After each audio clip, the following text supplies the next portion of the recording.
Good morning. Or good mid-afternoon, or midday, should I say. What's up, Matt? Traveling Fools, Slim. Thank you, buddy. I don't really know what to say. It's been a tough couple of weeks, but I'm ready to resume to some sort of normalcy with my life. So today is the first step in doing that, and it also just happens to be the beginning of the season with Clemson playing in 6 days from now. Huge game too. Got a lot to say about that.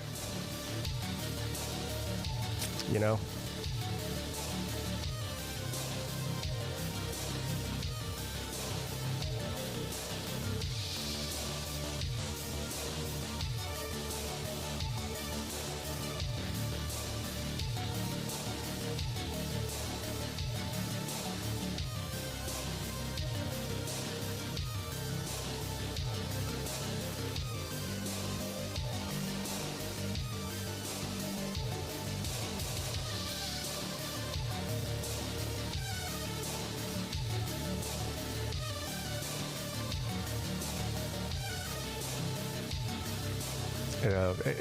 You guys can't see me because I'm not on screen, but it's one thing I had to do over the past week was go and get glasses. I've been fighting getting glasses for a long time because I just don't want to wear glasses. But it got to the point where it was a struggle to read anything, especially on my phone. Text messages, Twitter, stuff like that. So I had to go out and get glasses. But I can say, it's amazing not having to struggle to read. Feels great. It's like a superpower.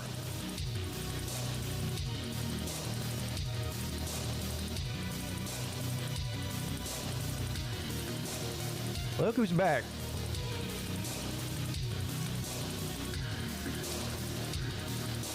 All right, we'll get this thing started here in just a second.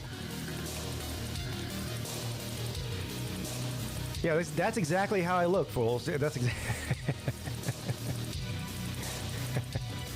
actually, those glasses on that emoji do look exactly like mine. Oh man, well yeah, I got a lot to say about that too. So, since obviously everyone's and their mother has responded to the Florida State loss to Georgia Tech, and I haven't been around to talk about it, so I'll definitely talk about it. Now, I didn't get to see most of the game. Because Saturday was the day of the funeral. So, but before I left the house, because the funeral was actually pretty late, it didn't start till like 5. But I got to see about the first quarter and a half of the game, and then I found out later on, who actually won. So I didn't see the entire game. But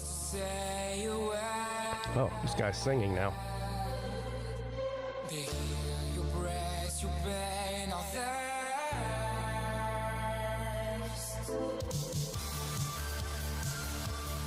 I'm not surprised. Look, we picked Georgia Tech to beat Florida State on the ACC show. And most of the Florida State fans were okay with, saying that could be an upset. But there was one guy in particular, I can't remember who it was now. It wasn't Momo. It wasn't, it wasn't the normal Florida State guys that are always in here. It was somebody else. But yeah, he was big time mad, saying they were going to blow out Georgia Tech win by 50. They'd have their backups in there by the third quarter. All this stuff, acting like we were crazy by saying that could happen. I got to tell you what, I got to turn this music off. I don't know why that guy started singing. I was enjoying the music, not his voice. Anyway, happy Monday to everybody. Welcome. I'm welcoming myself back. Glad to be back. Really, I'm glad to be back. And I'm glad that we got such a big game coming up this weekend to sort of distract me from all the things that I've been thinking about for the past couple of weeks. So you guys know how it goes. I'm not going to spend a whole lot of time talking about my dad or anything like that. I'm ready to get back to normal. So As far as the streaming schedule this weekend, obviously I know I'm streaming the Clemson game at noon on Saturday. Being that I think there's 4 or 5 straight days of games. So we got games, a bunch of games on Thursday. We got games on Friday, Saturday, Sunday, and I believe Monday. So outside of the Clemson game, you know what I may do is I may put a poll up for the good fine people that support the channel on Patreon and on the join on my main channel, the Pigskin Pete channel, and put a poll out and see what games they want me to get. At least one more game other than a Clemson game, maybe multiple. I don't know. See what you guys want me to do. So we'll leave it at that for right now. Let's see who's in here. Now I can read your names. It's amazing. Matt Dummett here, Traveling Fool, Slim Shady, Canes, Amada. I got to get this right. So there's an accent over the E. So it's Melita. When there's an accent over it, that means you right? That's how you pronounce it then, right? It's been a long time since I've been in school, all right? I did take Spanish 101 and Spanish 102. So I do know a little bit about accents. All right, yeah, Melita. Yoda T. Michael Treese. Let the Big Dog Eat. Dula. Wahoo Brad. Bulldog JC. Millis Vanillis. He goes away for months at a time and just pops up out of nowhere.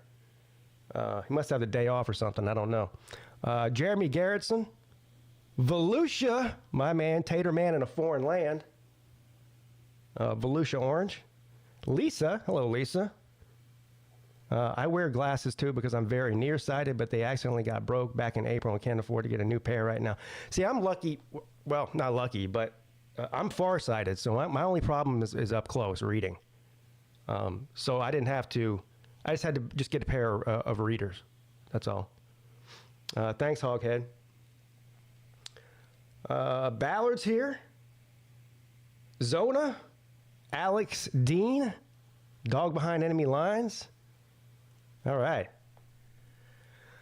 All right, so I'll talk. I'll open up StreamYard in a minute. It might already be open, but I see a couple guys back there. As a matter of fact, I'll just go ahead and bring you on because I want to add you into this conversation. Okay. About the game on Saturday that we saw between Florida State and Georgia Tech. Is that Miss Scott Kerr? Yeah. What's up, Scott? It was a hell of a game. It was a great game. I watched most of it, and Georgia Tech looked really, really good. And Florida State looked pretty damn bad. They sure did. And the ukulele. Guess what, dude? Did the same thing as he normally does, played a mediocre game. Hey, Pete, did anything that DJ Uyunglele did surprise you at all? No, and this is what we've been telling them for the past 8 months, right? They didn't believe us. I mean, they didn't believe us. And I keep hearing. Well, I heard some of the morning show on Uncle Lou's channel this morning, and there's him and other people in the comment section making comparisons between Cade Klubnik and DJ. I don't think that's fair at this point. One's a fourth-year starter, the other one's a second-year starter. I mean, now not to say Uyunglele started a game in 2020. Now he was very good in that game, right? But that was, I mean, come on, bro. If you include that, he's a fifth-year starter. I'm not saying that Klubnik isn't going to end up being a bust, but I still think that the leap from year 1 to year 2 is where you should see a massive improvement. If he doesn't have it, in the first few games of this year, then he's probably not going to. But we'll see. Right. Well, this is where we should expect to see Cade make a leap. And if Cade has a mediocre year where he either plays at the level he did last year or worse, then it might be time for us to think about moving on. Right. But DJ, we done moved on from him. Right. Yeah. And to be honest, the DJ looked like the DJ we all knew. So that wasn't surprising at all. But you know what did surprise me? How freaking terrible that defense is of Florida State. And the defensive line in particular. Because this is what happens. Lou said it, and Lou said it, and he was right. This is not a team. This is a band of mercenary transfers. Yeah. You don't have a team. Yeah, Jackpot said. I saw Jackpot posted a video, said, maybe Dabo was right about the transfer portal, which I don't really. Oh, no shit. I don't really know. I still think it's too early to know whether he's right or not. But time will tell. I think that Dabo should take a sort of melded, mixed approach. Yeah. I think he should take more transfers than we are. Exactly. But I would rather Dabo's approach than Norvell and Dion's approach. Oh yeah, absolutely. Yeah, I'm about to say Dabo and Norvell are about the two extremes of it. Well, Dion, right? Yeah, Dion's got something like 55 transfers or something. It's insane. Yeah, Dion too. Yeah. Right, I understand. But I mean, I was just using, Dabo and Norvell as I mean, they really embody the polar opposites of the transfer portal debate. Right. And I think you have to fall somewhere in the middle. Sure, but Slim, I think that the correct answer is closer to Dabo's approach than Norvell's. Sure, like I like Mario's approach to it. Top 10 recruiting classes every year he's been there, and where you have holes, supplement. Sure. And you might. I think that you're right. I think that's the way that the transfer portal should be used, and I'm not going to say that Dabo's approach is perfect just because I'm a Clemson fan. I think that the appropriate approach is 80% Dabo and 20% Norvell, right? You know what I just realized, Scott? Sorry to interrupt your football conversation, but if I don't say it now, I'll forget. With everything that's happened with the past couple of weeks, I just completely forgot. Scott reached out to me and wanted to resurrect the fake news segment that he used to do on Uncle Lou's morning show. And he asked if he could do it on here during the football season. I said, sure. If you're up to doing it, you're welcome to do it. Yeah. So I don't know if you had that planned for today or not, Scott. But if you did, you can do it. I'm ready. If you are. Hey, go ahead. Okay. Ladies and gentlemen, it's time for Peete Podcast News, and here's all the news fit to be on the Peete Podcast channel. The fake news, of course. The Florida State Seminoles and Georgia Tech Yellow Jackets football game in Ireland this past weekend was a complete and utter disaster. When the Irish population heard there was going to be a big clash on the field, they came to do just that, clash and fight. Thousands of people made it on the football field and started wailing on each other for at least an hour before the police could finally move the hooligans off the field. That left the playing field with broken glass, missing teeth, knives of all sizes, and several potatoes and cabbages. Mickey McGregor, a patron of the game, kept asking, "Where is this clash from America? They're all wearing helmets and pads. That's not fighting. They're just a bunch of wankers," and rhymes with bunt. The NCAA admitted maybe this wasn't a good idea and planned to never, ever bring a college football game to Ireland ever again. Well, it's week one of the 2024 season for college football. Notable games to watch are Georgia, Clemson, and Miami, Florida. And, well, that's just about it. For the rest are powder puff games. Seriously. Who the hell is going to be watching Southern Illinois and BYU? ESPN estimates at least 10 people will be enthralled to watch such a dismal game. A cornhole tournament on ESPN +3 will engage more of an audience than a number of the S9 games set up for week one. Harry Dickerson, a rabid college football fan, said, "This is bullshit. I'm going to watch the Gilmore Girls marathon on the Lifetime Network than watch this week one dribble." Right. Matthew McConaughey has been announced as the official mascot of the Texas Longhorns this season. Matthew is a longtime supporter of the team and happily accepted the position. Bevo, the actual Longhorn steer, didn't take it so well as he decided to shite all over the stadium field, leaving monstrous plops of steer manure and mushrooms growing through. "They're moving me to the retirement field," stated Bevo. "I'm making and calling that bullshit." Meanwhile, Matthew McConaughey's role will be on the sideline smoking tons of doobies, that's green cabbage for the younger folk out there, and playing hacky sack. If the Longhorns do score, he, of course, will say, "All right, all right, all right." Not necessarily in that order. Lastly, hey, McConaughey gonna eat all the mushrooms growing out the cow shit too, bro. Possibly. Lastly, if you love to bet, the money line on what coaches are going to be losing their jobs this season are Sam Pittman of Arkansas, Billy Napier of Florida, and Clark Lee of Vanderbilt. There's even a bet that Mark Stoops from Kentucky may voluntarily step down. The reason for Stoops' departure was a recent event with the University of Georgia thought machine, which can read the thoughts of persons. The machine was applied on Mark Stoops during a recent Kentucky Wildcats practice, and here were the results.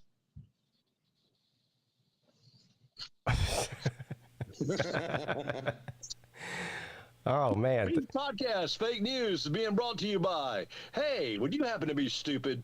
Do people call you an ignorant sumbitch? Do you like hitting your head with a hammer? Do you enjoy farting loudly in the grocery store? Well, that one doesn't count, because who doesn't? Do you enjoy digging in your arse at a fancy restaurant to shut a meter D? You have a brown finger. Well, there's no hope for you at all. But we do have a great product for you, Smart Enemas. Yes, Smart Enemas will allow you to stick something up the ass daily, and it's not your cell phone. Smart Enemas will not necessarily make you smart, but they will irritate your ass so severely that all the other dumbass stuff you do, you'll have no time for. With our ghost pepper and caffeine ingredient, you'll be on the toilet for hours. Smart Enemas now available at any of your vape and CBD stores. And Hell's Angels Bar in Goose Creek, where it's Nasty Thursday coming up. Old Lady Crystal Sugarlips will be on the pole dancing for tips and cigarettes. President and Chef Dick Wrench has pulled out all the slightly expired foods and is cooking a Hell's Angels goulash. Don't ask what's in it, or you will piss Big Dick off. Plus, don't miss the bitch slap off, where two Hell's Angels slap the shit out of each other till one falls. Uncle Pervy will be sharing his vintage penthouse collection too all night long. Nasty Thursday, this coming Thursday at Hell's Angels Bar, right before Stumpy's Firecracker Stand in Goose Creek. And what kind of shoes does a chicken wear? Crocs. That's all the fake news I can fake this week. Your Cub reporter, Scott Kerr, reporting. Wow, you didn't lose it, man. Bro, you still got it. I want to apologize for interrupting you. That is the voice of a true professional right there. Thank you. Yes. Thank you. My favorite part was Matthew McConaughey smoking doobies and playing hacky sack.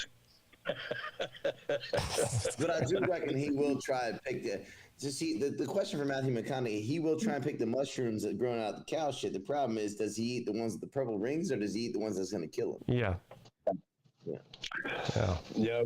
Headlines for next week is Alabama coach Kalen DeBoer, the illegitimate child of Nick Saban. And that would make sense, because Michael Jordan's got like 3 illegitimate kids in the NBA now. Right, and there's trouble brewing in Athens, where they literally want the head of Kirby Smart. So, did anybody watch Game Day in Ireland? I watched some of it. Yeah, I watched a little bit of it. I gotta say, they added Nick Saban to the panel this year. I don't think he's good for that job. I mean, Nick Saban knows more about football than every single one of those other people combined. There's no doubt about it. But could he be any more boring? I mean, I want to say one thing about Nick Saban. I think he was the only one on the panel to predict Georgia Tech to win the game. No, actually, the only guy that predicted Georgia Tech was the Seamus guy. Yeah. No, what was funny was when Saban was on the McAfee show, and they're just pounding Guinness behind him while he's trying to be all serious. Yeah. I do love that, dude. I love how when they came back at halftime, Tessitore had a fucking Guinness in his hand. And he was like, oh, well. Right. Well, it was a full stadium, beautiful stadium, too. And, of course, Ireland weather. It was raining part of the time. But it was a great game to watch. If Clemson ever makes it to Dublin to play a game, I'm going. I don't care what I have to do. Bro. Yeah, I swear to God. Me and you both, and I'm already advocating for a Miami-Notre Dame game in Ireland. That would break records. Yeah. I mean, I want to go to Ireland anyway, but throw a football game in there, too. How are you going to get over there, though? Yeah. How are you going to get over there? I asked Holly, I said, would you want to move to Dublin, Ireland? She said, yes. I went, okay, let's look at it. Cost of living over there is way expensive. It's a cool city, though. I've heard. I've never been, but. Yeah. You want to visit there. You don't want to move there. That's all I'm going to say. Yeah, I thought that, too. Yeah, I was thinking the same about China, but, okay. I actually visited Dublin, God, this was over 25 years ago now. We got to go when I was a kid. Oh, okay. What was it, Slim? I mean, it was cool. I mean, you have to figure I was under 10 years old at the time, so. Yeah. But you weren't able to drink. You weren't able to go to the pubs yet and drink Guinness and things like that. We got to go over there because before my uncle got a job with American Airlines, he spent like 10 years doing flying cargo flights out of Dublin. Right. And they lived over there for a little while, and it was kind of like everybody come over here and visit, small family reunion kind of thing. Yeah. I'll tell you this, bro. The Irish are some of the fucking most fun people you ever meet. And there's more Irish around the world than there are in Ireland. There's more Irish Americans in America than there are Irish in Ireland, dude. Yeah, I believe that. No, most of the Irish Americans are not actually. It's like how the Italian Americans are not actually fucking Italian. They don't speak a word of Italian. They don't know shit. But what I'm saying is like the Irish their diaspora, if I'm pronouncing that correctly, is wide, dude. It's wide, and they're good fucking people. Well, that stadium that they play in is cool too, and I don't really like neutral site games in general, but when it comes to a game somewhere like that, I can get on board with that.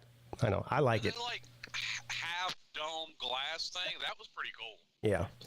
They play rugby and Gaelic football there. That's what it's for. It's called the Aviva Stadium. Yeah. Yeah. How many seats does that place hold for football? How many seats are in there? Look it up. Yeah, I don't know. It's like 55, 60K something. Like yeah. Oh. Anyway, so back to the game. Wasn't surprised about DJ. Was very surprised about the defensive line for Florida State and the defense in general. Was not surprised at how good Haynes King looked. Now, I know his stat sheet didn't say he played great, passing the ball, but he didn't need to. He killed him with his legs. Yeah. And I don't think there was any turnover. There was no turnovers in the entire game. The game. I mean, that was great. It was great to watch. Look, I remember Haynes King giving Georgia a hard time last year. Yeah, he's a good quarterback. Yeah. I don't know how he'll translate to the pros because he's not a great passer, but he's athletic. Athletic as hell. They sure is. But they had. I mean, just based off of that, should get him drafted. I mean, if Anthony Richardson can get drafted off of athletic ability. Yeah, and Jalen Hurts was the same way. And look, he's been successful in the NFL. And Tech's defensive scheme was great too. They were great on defense. Now, a Florida State man will tell you that means that Georgia Tech's winning the ACC. But now, look, I'm glad you brought that up because congratulations, Georgia Tech. And I because of the last 2 weeks that I haven't had an ACC show, I never got to do a Georgia Tech season prediction on there, but I had them winning 7 or 8 games, which I still think is what they're probably going to end up with. But let's pump the brakes a little bit with the winning the ACC thing right now, just because of that one. Look, Florida State doesn't look very good. So. Well, and I also told Rick last night, I was like, you have to see if you're going to get past a letdown like Bowling Green last year. Yeah. Well, yeah. But by the way, Florida State better not lose to Boston College. I'm telling you, I said if they lost that game to Georgia Tech, they're going 8-4. I still believe that now. Oh, you remember when True Seminole told us a couple weeks ago that 10-2 is their floor? Their floor is much lower than that. Yeah. Oh, listen, I haven't been able to get True Seminole to answer a DM on Twitter at all. Yeah. Well. So, look, their ceiling at this point is 9-3. They're not beating us, dude. I got kicked out of a Florida Twitter space faster than a Tesla 0 to 60 time. Yeah, they're not taking it well. But I was actually reading on Twitter this morning, some Florida State fan on there saying that we should not have week 0 games. If you lose that game, it shouldn't count towards your record. It's like, what's the difference between week 0 and week 1? You've been off for 8 months. What's 1 week difference going to make? And see, this is why, and Lou was absolutely right when he said this. This is why everybody was rooting for Florida State to lose that game. It wasn't because of the team. It wasn't because of Mike Norvell. It's because of the fans saying dumb shit like that for the last 9 months. Yeah. Well, D. Taylor just said DJU just did his impression of Joe Milton. No, he didn't. He just did his best impression of DJU. Yeah, right. I was about to say that. Yeah. Well, don't you think Tech fans, if they were to go 8-4 this season, they will be just happy? I mean, happy. Well, what it means is because they're not beating y'all, right? And so what it means is that they had a pretty goddamn good year. Okay, they've got Georgia State next week. 3-9 and 5-7 and 3-9. Shit, if I'm a Georgia Tech fan, I'd be over the moon. Yeah, right now, and they should be. I got blocked by DJ's dad. Yeah, well, Big Dave. Yeah. Well, he's not Big Cinco anymore. Now he's Big Quattro. We might as well demote him to Big Trace. He's got more people on his block list than he does followers. I'm not even kidding. Dude, I am so glad that I can now talk shit about him because when he was Clemson's quarterback, I wanted to so hard, but I wanted to be a supporter. You know what I mean? But now that he plays for Florida State, I just feel so good that I can just talk shit about this fucking. Dude, he sucks, dude. He's so. What stopped you? Miami fans talk shit about their players all the time. I know, but I try not to, man. Especially, I don't know. You're right. Well, DJ's a very likable guy. And, his personality. Yeah, I want to be positive. Yeah, and we were still winning 10, 11 games. You know what I mean? We were still winning 10, 11 games. Florida, unlike what Florida State's going to do this year. But, yeah. I mean, look, you want it. All you need to know about DJ's character, he has his own dad blocked on Twitter. Yeah. Does he? Yeah, he doesn't want to read all the stuff he's posting. That's all it is. Wow. Yeah. That's special. Which is smart by DJ to do that, by the way. No. Yeah, that's a good idea. Yeah. But I don't know. I feel like Florida State's in for it's going to be a long year for them. Actually, I see a lot of similarities between this Florida State team and the Clemson team from last year. I want to point out to Vandy, even though I could send it to him on WeChat since he's still in China, but I'm not gonna. The ACC champ can't be the 8 to 11 seed in the playoffs. The ACC champion has to get at least the number 4 seed in the playoffs. That's the way the playoff works now. That's right. So that's bullshit. And where was Game Day coming up with this best D line in the country? Because I've been keeping up with a lot of these top 10, top 25 position groups that people have been putting out because Miami's in a lot of them. I haven't seen Florida State anywhere near somebody's top 10 defensive lines. Because they're not worth a good goddamn. Well, here's what the guy said on Game Day. He said that he talked to a bunch of NFL scouts who were watching, visiting all these different campuses and watching practices and whatnot. And to the scouts, they thought that there's 4 of the 5 starting offensive linemen who are going to be drafted in the top 100 of the draft. That's where they were getting that from. Florida State. Florida State. Okay, cool. Let's see how that works out. That's what's up. Yeah. Again, I hate to quote Lou over and over again, but they don't have a team. Now, they might get better as the season goes on. I'm sure they will. I'm not saying they're, talent on that football team. Yeah, they're talented. I don't know, though. Like these talking heads explain that the top 12 championship and how convoluted it sounds. Mm-hmm. It's not that convoluted. But. It really isn't if you think about it. If you actually break it down and think about it and how the committee has ranked people before, you have 6 spots pretty much locked up for the most part. You're only really have to worry about the other 6 because you have 4 conference champs that obviously get an automatic bid, a group of 5 team that gets an automatic bid, and based off of the way the committee has ranked Notre Dame before, if they have anything resembling a pulse, they're going to put them in. If they're 11-1, they'll get in. If they're 10-2, they'll get in. I reckon. Yes. But if they lose 3 games, they're not going to get in. I think there'll be a question at 9-3. 9-3. Notre Dame at 9-3? No. Even as an Irish fan. 9-3, they're out. No, 10-2, maybe, depending on what everyone else is doing, but not 9-3. Well, I'm just basing it off of how they've ranked them before. Because go back to 2017, Notre Dame was a 2-loss team, ranked number 7. Yeah. Right. Yeah, that's the outlier, though.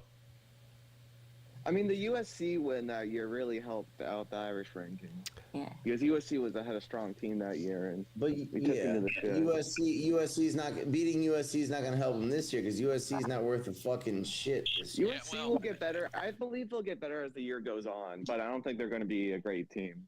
Yeah, their Well, defense. There's a lot of teams like that, right? And Notre Dame's 2 losses that year were to number 1 Georgia, and Miami was top 10 at the time, and we beat them. I do think Notre Dame's team is good enough to be a playoff team. Obviously, I haven't seen them play a game yet. That's just my hunch, before the season starts. But they are a little bit behind the 8 ball because they don't play a conference. This A&M game on Monday counts as much as every other game. It doesn't matter if Clemson loses to Georgia or Georgia loses to Clemson, vice versa. Neither one of those teams is in a major threat of losing their playoff spot because of that game alone. But Notre Dame, that puts them behind the 8 ball after 1 week if they lose that game. Right. Well, and I've heard people even say that it's almost unfair that Notre Dame doesn't have to play a conference championship. Right. So here's the question: do you think like conferences like the Mountain West or the American are going to be involved in this at all? Well, yeah, They're going to have one automatic. one group of all of the highest ranked group of 5 champion gets an automatic slot in the playoffs. So there'll be one in there every year. Okay. It's very likely to be the number 12 slot. Well, not necessarily. I mean, there'll be a 12 slot. They won't necessarily be ranked 12. Right. Right. Right. So- Well, it depends on who it is. Now, hold on. It depends on who it is. If it's Liberty, then they'll be the number 12 rated team. But if, let's say, Boise State goes undefeated, they could be ranked ahead of a 9-3. Yeah, it doesn't even have to be an undefeated team though. It could be it's just the highest ranked conference champ. What Yeah, I'm so, saying is that let's say, and this is unlikely, but a Fresno State or a Boise State goes undefeated, goes 13-0, then they would be ranked ahead of a 9-3 SEC or Big Ten team. Yeah, they might get like the 7th or 8th seed, something like that. Right, but whereas if that team has 1 or 2 losses, it's much more likely, or if it's Liberty that runs through the conference. Right. Yes, if Boise State goes undefeated, they will have beaten Oregon. I mean, it's nice to give the group of 5 a participation trophy and everything, but let's be honest. Let's project 10 years ahead. Over the next 10 years, how many group of 5 teams do you think are going to win a national championship with the new format? None. 0. 10 years from now, who the fuck knows what the goddamn shit's going to look like? Yeah, I know. I'm just saying. I think that even no matter what seed they get or whatever, their chances of winning 2 or 3 playoff games is almost 0. Right. What I'm saying is, I will never underestimate big money in college football's ability to ruin our sport. And so we might have a 48-team playoff by then. Who knows? Well, yeah, but still, look at what's happened in college football. It took Boise several tries to finally win a New Year's Six game when they beat Oklahoma. UCF at their best went 1-1 against Power 5 teams. Well, that's kind of my point is in a 1-game situation, they might be able to win the first round, upset somebody, but winning 2 or 3 is a totally different thing. I completely agree. So I am looking forward to it though. I don't have as much problem with Notre Dame being in as other people because what I was saying before that spam call called me. Yeah, they're not playing a conference championship. They've also agreed that they'll never qualify for a first round bye. So in the current setup, yes. Yeah, so basically as it sits now, to me that's a wash. Yeah, they get a bye by not playing a championship game. Sure. Yeah, but they don't get a first round bye in the playoffs. No, but they get a week off. For that same very reason. They get multiple weeks off, right? Because they won't play a conference championship game. Isn't there a total week before the playoffs start after that, or more than that? I haven't sat down and looked at the calendar. Well, the conference championship game is the first Saturday of December. That's when it is. So the playoffs don't start till what? The 18th? They start on like the 21st. Okay, so they get like an entire month off almost. Yeah, Well, that's never helped them during the college football playoff era so far because the 2 times they made it, we whipped their ass and Alabama whipped their ass. So no one gives a fuck. It's a double-edged sword. Having that much time off is a detriment. It could be. There's positives and negatives. The obvious positives are if you have banged up guys, they have time to get healthy. But they'll. No, I agree with you, Slim. I think in that if you play one fewer game, it's one fewer opportunity for a loss, and so therefore you don't deserve to get that bye. You have to play one more game in the playoff, right? I think if you lose a conference, like if you went and you won all the games, but you lose in your conference, you still are in the playoffs, and I think you'd even still have home field advantage with playing whoever the other seeds are. Mm-hmm. Sure. Oh yeah, I've said it since they announced the 12-team playoff. I think, in my opinion, almost missing the conference championship is probably better. Number 5 is kind of that sweet spot. Yeah, number 5 might be the best seed of all of them. So Slim, let's since we're ACC fans, let's posit this. Let's say, I'll give you an example, right? Let's say Clemson is 10-2, Miami is 10-2, NC State is 10-2, right? And those are your top 3 teams in the ACC. Let's say Clemson and Miami make the ACC championship game. The winner obviously goes to the playoff. Let's say it's Clemson because I'm a Clemson fan. Now, does Miami get left out in favor of NC State? That is a good question. Because now Miami's got a 3rd loss, right? That is a good question. NC State didn't have to play in that game. You know what I mean? You know what I'm saying? Right? Based off of what the committee's done so far, I don't think it should be, but I could honestly see it happening. Because the committee's put in 3 teams and a 4-team format that lost their conference title game. Right. Yeah. It depends on how that game goes too. If it's a blowout or if it's an overtime game that. Also true, but let's say it's 11-1 Miami, and it's a 10-2 Clemson, and it's a 10-2 NC State. Now Clemson beats Miami by 3 touchdowns. I'm sorry to say this. I'm just for the sake of argument. Now you've got an 11-2 Miami team that just got blown out by Clemson. Clemson's going to go. Now, does that 10-2 NC State go in over the 11-2 Miami that just got their ass? Yeah, I don't know. That's when they start bringing in, strength of schedule and strength of record and who'd you lose to, how bad you lose to them, all that kind of thing. Yeah, what about a 9-3 Missouri or Ole Miss? Right now, here's where I start to have problems with this shit. Right.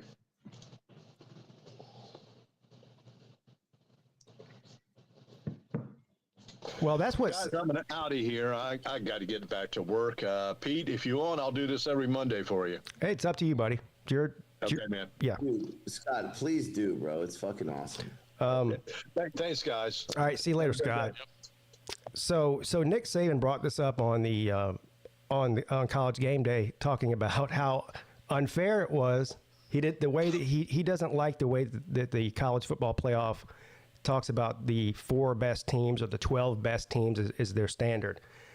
And his point was, and this is a total SEC homer, Nick Saban type of point, is that not everybody's schedule is created equal. So losses, 3 losses for one team isn't the same as 3 losses for another team. So trying to evaluate who's better when they play different teams is virtually impossible. So, but I don't know how you. Impossible. We've been doing it in the college basketball selection show for fucking 50 years. It's not and that's my kind of my point. I don't know what his entire point is. I mean, what would Nick Saban like? How would he like them to change that? I guess what I'm saying. He's jerking himself off, and he's given his fucking former SEC colleagues an excuse to lose games because he's an asshole. Well, and I don't know who saw these pictures, but I did. I can't take Nick Saban seriously anymore. Did y'all see the pictures of Nick Saban at Florida State practice? Oh, yeah. In Ireland? Yeah. Okay. Nick Saban is still on staff at Alabama, correct? Yeah, a lot of people are mad about that he's able to go watch practices when he's, teams that Alabama might eventually play, and he's at their practice. Might eventually. Hang on. hang on. Might eventually Alabama has a home and home with Florida State starting next year. Yeah. Well, but they still could play them this year. I mean, let's for some reason they'd play each other in a bowl game or in a playoff situation, so it's still possible they could play each other this year. No and shit. he's watching this year's team. Yeah. So, and it's not just Florida State. He's gone to other practices too. Working for ESPN. Dabo Dabo better kick his fucking bitch ass out of our practices. I don't know if that's. I guess there's no rule against it if he's doing it. Can you deny him access? Yeah, you can. You can absolutely deny, and everybody should if he's still on staff at Alabama. Yeah. Absolutely. Fuck you, you old bag of bones. Get the fuck out of our practice. Yeah, so and that's what Lou said in the comment section. He says Florida State does not have to let him watch practice. That's on them. So, yeah, that's true. I mean, I guarantee you that Kirby Smart's not letting Nick Saban come watch a practice. No shit. You know what I'm saying? Take yourself seriously. Or Lane Kiffin or fucking Heupel or anybody else. I bet you Dabo wouldn't let him in either. Lane Kiffin might, because Lane Kiffin loves him some Nick Saban. Yeah. Well. Pete, do you think Dabo would let him watch our practices? Probably. Yeah. That's Dabo. Dabo will fucking let anybody in there. I don't fucking think so. They're buddy too, him and Saban. Yeah, but I don't think he'd let him in on that level. Yeah, I hope not, but yeah, I think he would. I don't think so. Yeah. So what if Clemson has also beaten NC State by 3 touchdowns? Which we will, by the way. I don't know about 3 touchdowns, but don't be so sure about that. I think I would have to put Miami in that scenario because they will have made the conference title game, whereas NC. Now, Vic, what was this scenario that I said? I said that was Clemson versus Miami, and it all depends on the records, you right? said 11-1 Miami. 10-2. Yeah, I mean, you can what if playoff scenarios to the cows come home. Yes, of course, and which we're gonna do once the actual scenarios come out, right? Oh yeah, we always do it. Yeah. NC State is also 10-2, but they all. I've seen a couple. Go ahead, Vic. I'm sorry. I said that that NC State is also 10-2, but they also lost by 3 touchdowns. So. Well, the issue would be, of course, NC State plays Tennessee. Let's say they lose to Tennessee and Clemson and win the rest of their games, right? Right. But it depends on. Does it depend on how bad we beat them? Maybe. Yeah, I could fact.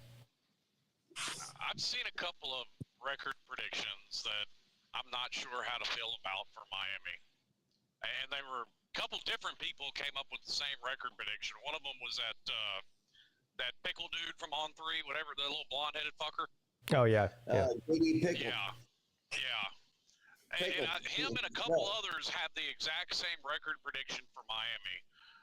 And I'm not sure how to feel about this. They've got us losing to Florida in the swamp and then running the table the rest of the way. But I want to say this real quick, Slim. The guy that you're talking about, his name is J.D. Pickle. Now, he wants to be called J.D. Pickell so bad that he capitalizes the K in pickle. So he just wants to make sure that nobody calls him J.D. Pickle. So he has one name, no space, Pickell, but he capitalizes the K in pickle because he's so self-conscious about being called J.D. Pickle, and he wants you to call him J.D. Pickle. Yeah, if you hate your name, just change it. Just change it. Yeah, go change it to Ocho Cinco. Ocho Cinco. You can do that. So is it Pickell? I don't. NC State. Probably pronounced Pickell, but I'm not gonna call him that. He's JD Pickle. He's trying too hard, and so he's JD Pickle. I'm not as high on NC State as everybody else is. And look, it's sort of like you know they've only won 10 games once ever. Yeah. 2002. So yeah, That's once right. ever. They won 10 games in 2002. The last time they won the ACC was in 1978. They've never made the ACC championship game. and they are a trash-ass, garbage can, rinky-dink. Yeah, and it's not like they got a new regime change in there, and they got a new hotshot head coach. They've had the same head coach for fucking million years now, and he put out. They probably have one of the better quarterbacks they've had in a while, though. I like. So I'm not saying they can't win 10 games. I'm just saying. Hold on. They've had. Let's talk about the quarterbacks they've had. They had Russell Wilson for 3 years. They had Mike Glennon, who started a number of NFL games. Mm-hmm. They had Phillip fucking Rivers. Okay. Yeah. Right? Yeah. I mean, they had Jacoby Brissett, who started a whole bunch of NFL games. They are a trash can ass. Yeah, even with all those great quarterbacks, they still can't win 10 games. I mean, they are a sad. Russell Wilson played 1 year at Wisconsin after dink fucking program that deserves nobody's respect. Russell Wilson. Okay, that sounds all great, but that's still not an argument to why this team can't do something. Yeah, you're right. You're right. I'm not saying they can't do it. It's sort of like Miami winning the ACC. I just got to see it before I believe it. That's right. Well, and I get that to an extent, but that's also not a football argument why the team currently in front of you can't do it. Yeah. First of all, Yoda T, I didn't say nothing about Chad Johnson. I fucking love Chad Johnson. Who said Chad Johnson? No, when you were talking about Pickle, I said something about you can change your name to Ocho Cinco if you feel like it. No. I love Chad. Again, I'm as a Bengal fan, I love that motherfucker, dude. And Yeah, so Big Papa's right. NC State plays Notre Dame also. They might lose to Tennessee, Clemson, and Notre Dame. That's 3 right there. Now Pete, they will. I've got them beating Tennessee. That now. I've got them beating Tennessee. I'll root for them. I can't root for them. NC State to me has the better defense overall than Tennessee, even though Tennessee has at least one better individual player with James Pierce. That guy's going to be a top 5 pick. I don't really care who wins the NC State Tennessee game, but it wouldn't hurt my feelings if NC State lost that. It wouldn't. Yeah, but I would rather listen, man. I'm just saying, like it. Go ahead, son. I mean, I was just saying you can come up with, valid football arguments why Tennessee could lose that game. Zona says he thinks NC State can beat all 3 of those teams. Well, they can. They can beat one of them, but I mean, yeah, well, the most likely scenario is they beat 0.5 of those teams. Yeah, so they can win all of those games one-on-one, but will they win all 3 of them? No, I doubt it. I'm interested to see how Tennessee looks, though, with their new quarterback and everything. No, I hope they suck. Don't get me wrong. But I've heard a lot of Tennessee fans this offseason, and I think, don't get me wrong, I absolutely think Nico is probably the most talented quarterback they've had, maybe since Peyton Manning. Ooh. But let's be honest about something. We saw him against Iowa. He threw for under 150 yards and rushed for under 30 and got sacked 6 times. He didn't do anything in that game that blew anybody away. Yeah. But a counterpoint, Slim. DJU's first game, he played on the road against Notre Dame, threw for almost 500 yards. And turned out that that was a fluke. Yeah. Yeah. Well, did he played before then, too? Didn't he play in, like, the Boston College game or something? No, he ran for a bunch of yards in that game, but threw a couple picks and fumbled on the goal line. He played in it, but he didn't. The Notre Dame game was the first game he started. That's right, because Trevor Lawrence had COVID. Right. And DJ played amazing. Now, we did lose that game in double overtime, but it wasn't because of DJ. But every game that we lost whilst DJ started after that was because of DJ. I'll give you 22, not so much 21. That offensive line was bad in 21, and the wide receivers were not helping him whatsoever. Sure.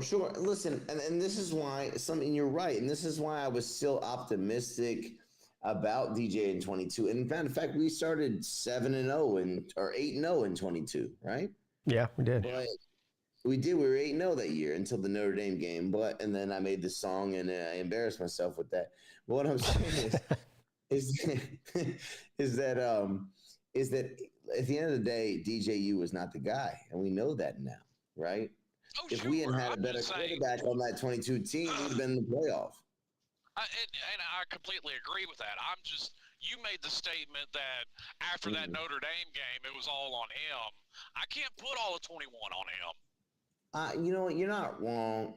But yeah, DJ has actually gotten progressively worse throughout his career, if we're being honest. Yeah. Yeah. His best game was his first game when he was replacing Trevor Lawrence, and he's gotten progressively worse throughout his career. Yeah, that's true. Vandy Dandy actually said something that I actually agree with, which is rare with me and him. He says Nico is going to take off running constantly and get injured. That is very possible. Yeah, I don't like it. He's comparing him to Jared Garantano, but I don't know about that comparison, but I see where he's coming from. Listen, I held my breath in 2020 every time Derek King took off with that fucking ball. Yeah. I don't like it. I want mobility out of a quarterback to get away from pressure, yes. You know, if you're in a third down and your receivers are covered, you got 5 yards of green grass to get the first down, okay. But I don't want a Lamar Jackson. Yeah, that reminds me about the way, because I was curious. Yeah, go ahead. You don't want a Lamar Jackson except if he is Lamar Jackson. You know what I'm saying? I mean, calm down with that. Yes, Lamar has been lucky and hasn't got hurt. He's kind of the exception to the rule there, because Mike Vick was even better than him, but he got hurt. Yeah, right. Look, I'm no Lamar Jackson fan, as you probably know, but if Lamar Jackson, if 19-year-old Lamar Jackson showed up on Clemson's campus tomorrow, I'd be like, yeah, that's cool. Oh yeah. I mean, he won a lot of games with not a lot of talent at Louisville. And I'm not disagreeing with that. I'm just saying in general. But anyway, I was curious. I said, going into last week's game, that I was really curious to see the way that Norvell was going to use DJ, because we've seen two different DJs, in two different offenses at Clemson and at Oregon State. Clemson ran him a lot, like they do all of their quarterbacks. They hardly ran him at all at Oregon State. And his running performance, well, first of all, he didn't run that much in this past game, but when he did, it was terrible. But you know why? Because he's a shit runner. I mean, he threw the ball, 30 times? Looks like a baby giraffe running. I mean, he sucks. He's decent in a power run game because he's so big, as a power runner. 6 carries for 7 yards. Yeah, I know. Georgia Tech. Dude, did you see the stat ESPN put up that his average pass was like negative 0.1 air yards? Yeah. Dude, he's not any good. Mate, Cade Klubnik is way better than him, and I'm not even sure how good Cade Klubnik is yet. I'm not so sure of that. I don't know if he's way better. It's too early to say that, but. Man, shit. He's better passing the ball, yes, but I don't know about way better. Dude. Because, Shipley catches a lot of hell for some of those fumbles, and rightfully so.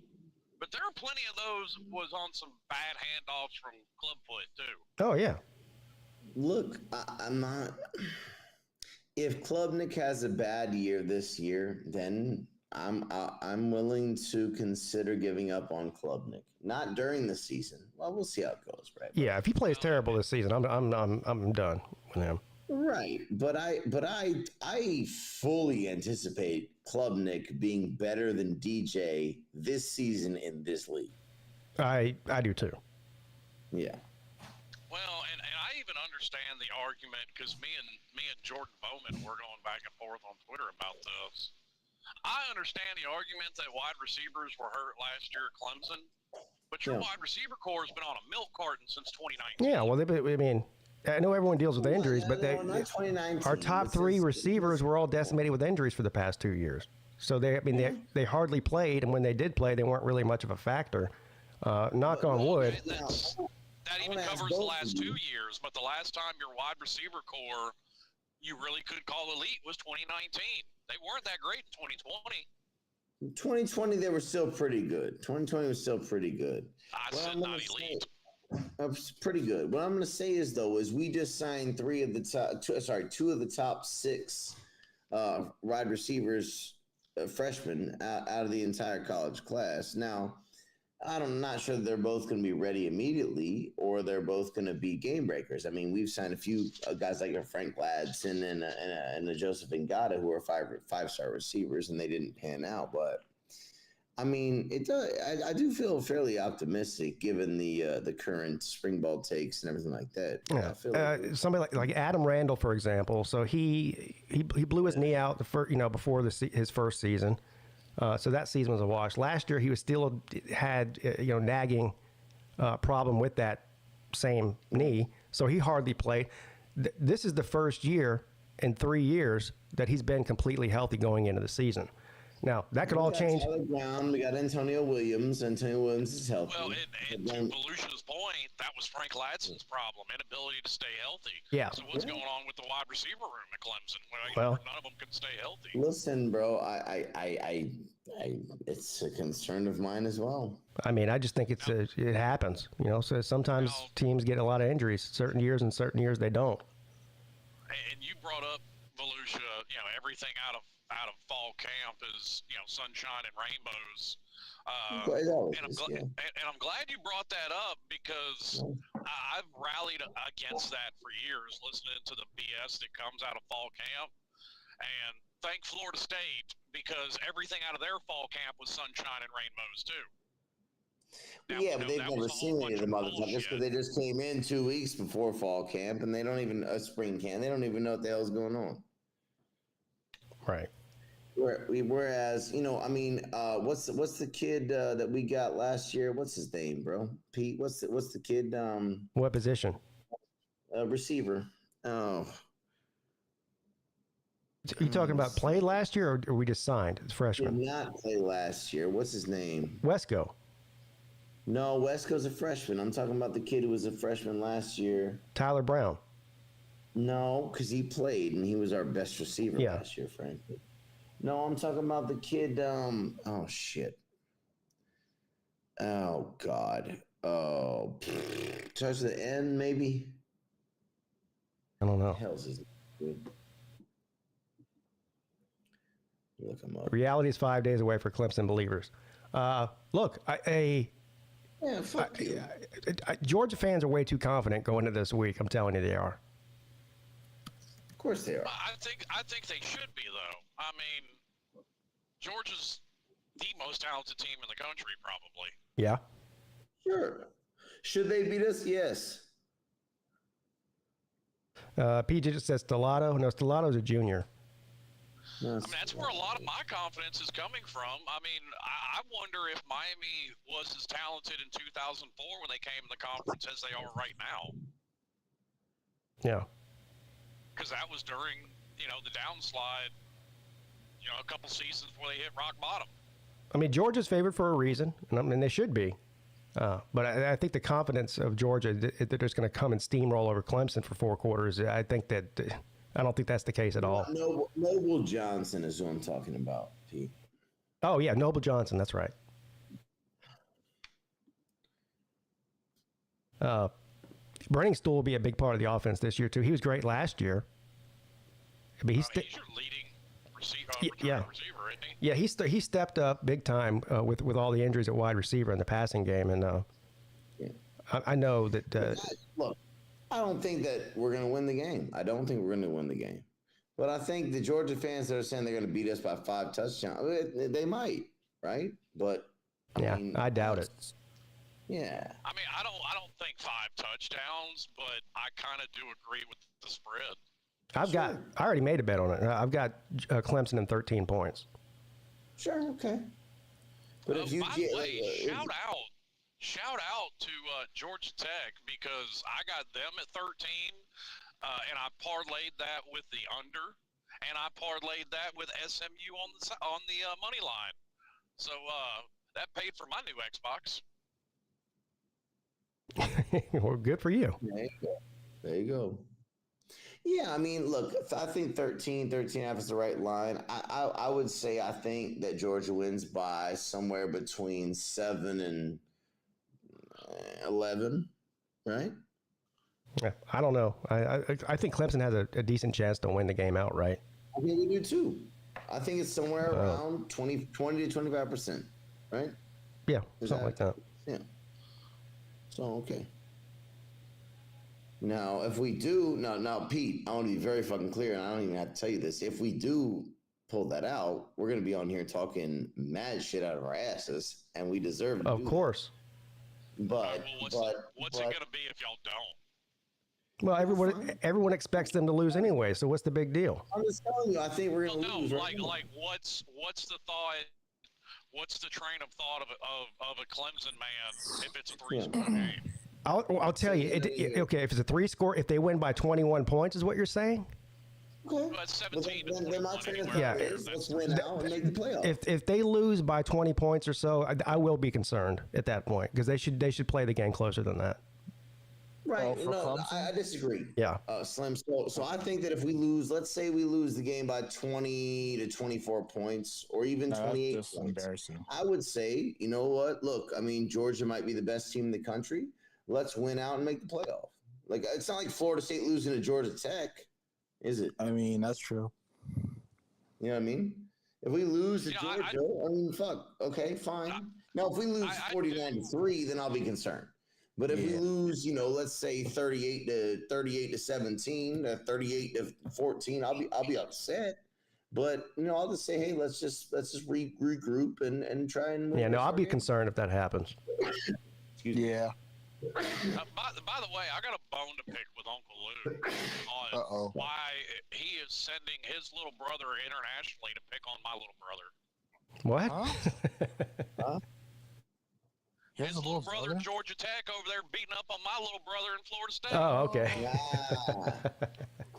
I thought you had a little brother. Like, shit. Because listen, Florida State's still a little brother. They haven't surpassed us yet. True. We still wear the crown in that state. Oh, can we go ahead now and just go ahead and squash all this preseason talk about SMU, you know, competing for the ACC? Can we just go ahead and bury that right now? Talk about trying to give me a heart attack on my parlay, by the way. Ah, dang. Yeah, that's I said it all off season. It's going to take a season or two for them to acclimate to the Power 4 level. Yeah. I mean, that was pure embarrassment to the ACC. Now that being said, they shouldn't have struggled against Nevada like that. Right. No. I mean, I get Colin Kaepernick was there 20 years ago or whatever it was. But wasn't Nevada like 2-10 last year or something?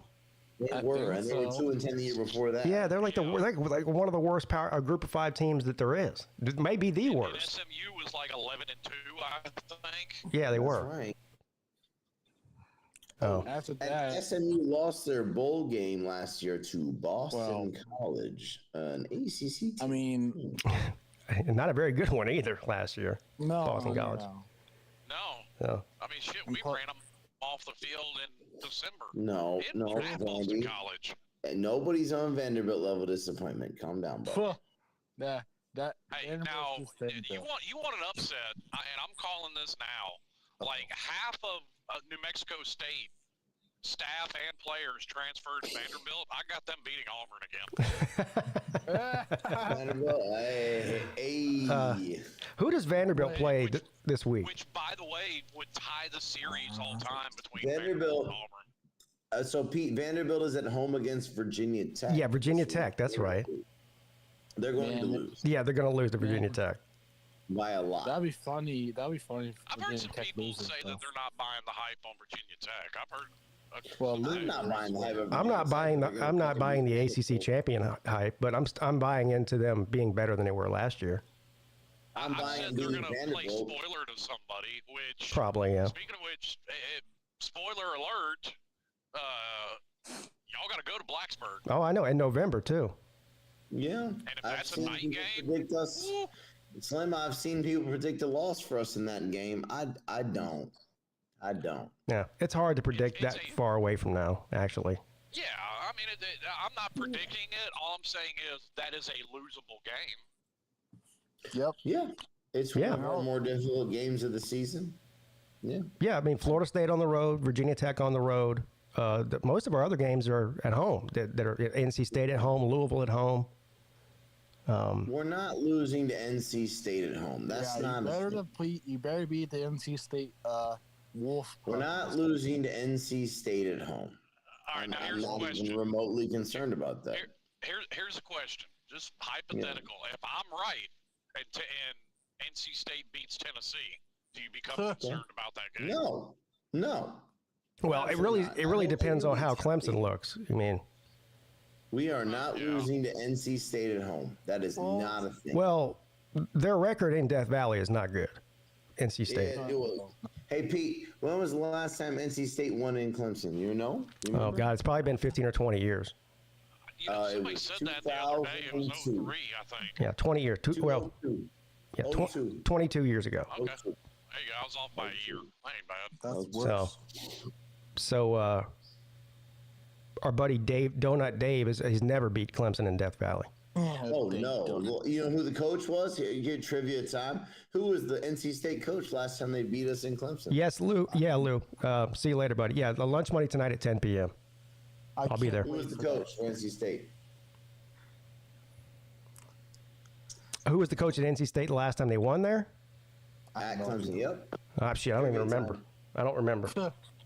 I do. Who? We know? Yeah. Chuck Amato. Chuck Mild? Chuck Amato.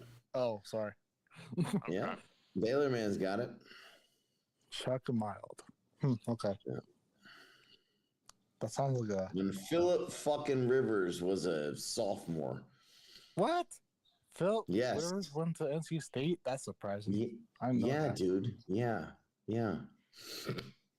It was the only year that NC State has ever won 10 games in their entire fucking sad sack rinky-dink history. Yeah. Well, they're a shit-steaming program, and they suck, and they're garbage, and they deserve no one's respect, as I'll say. No wonder he...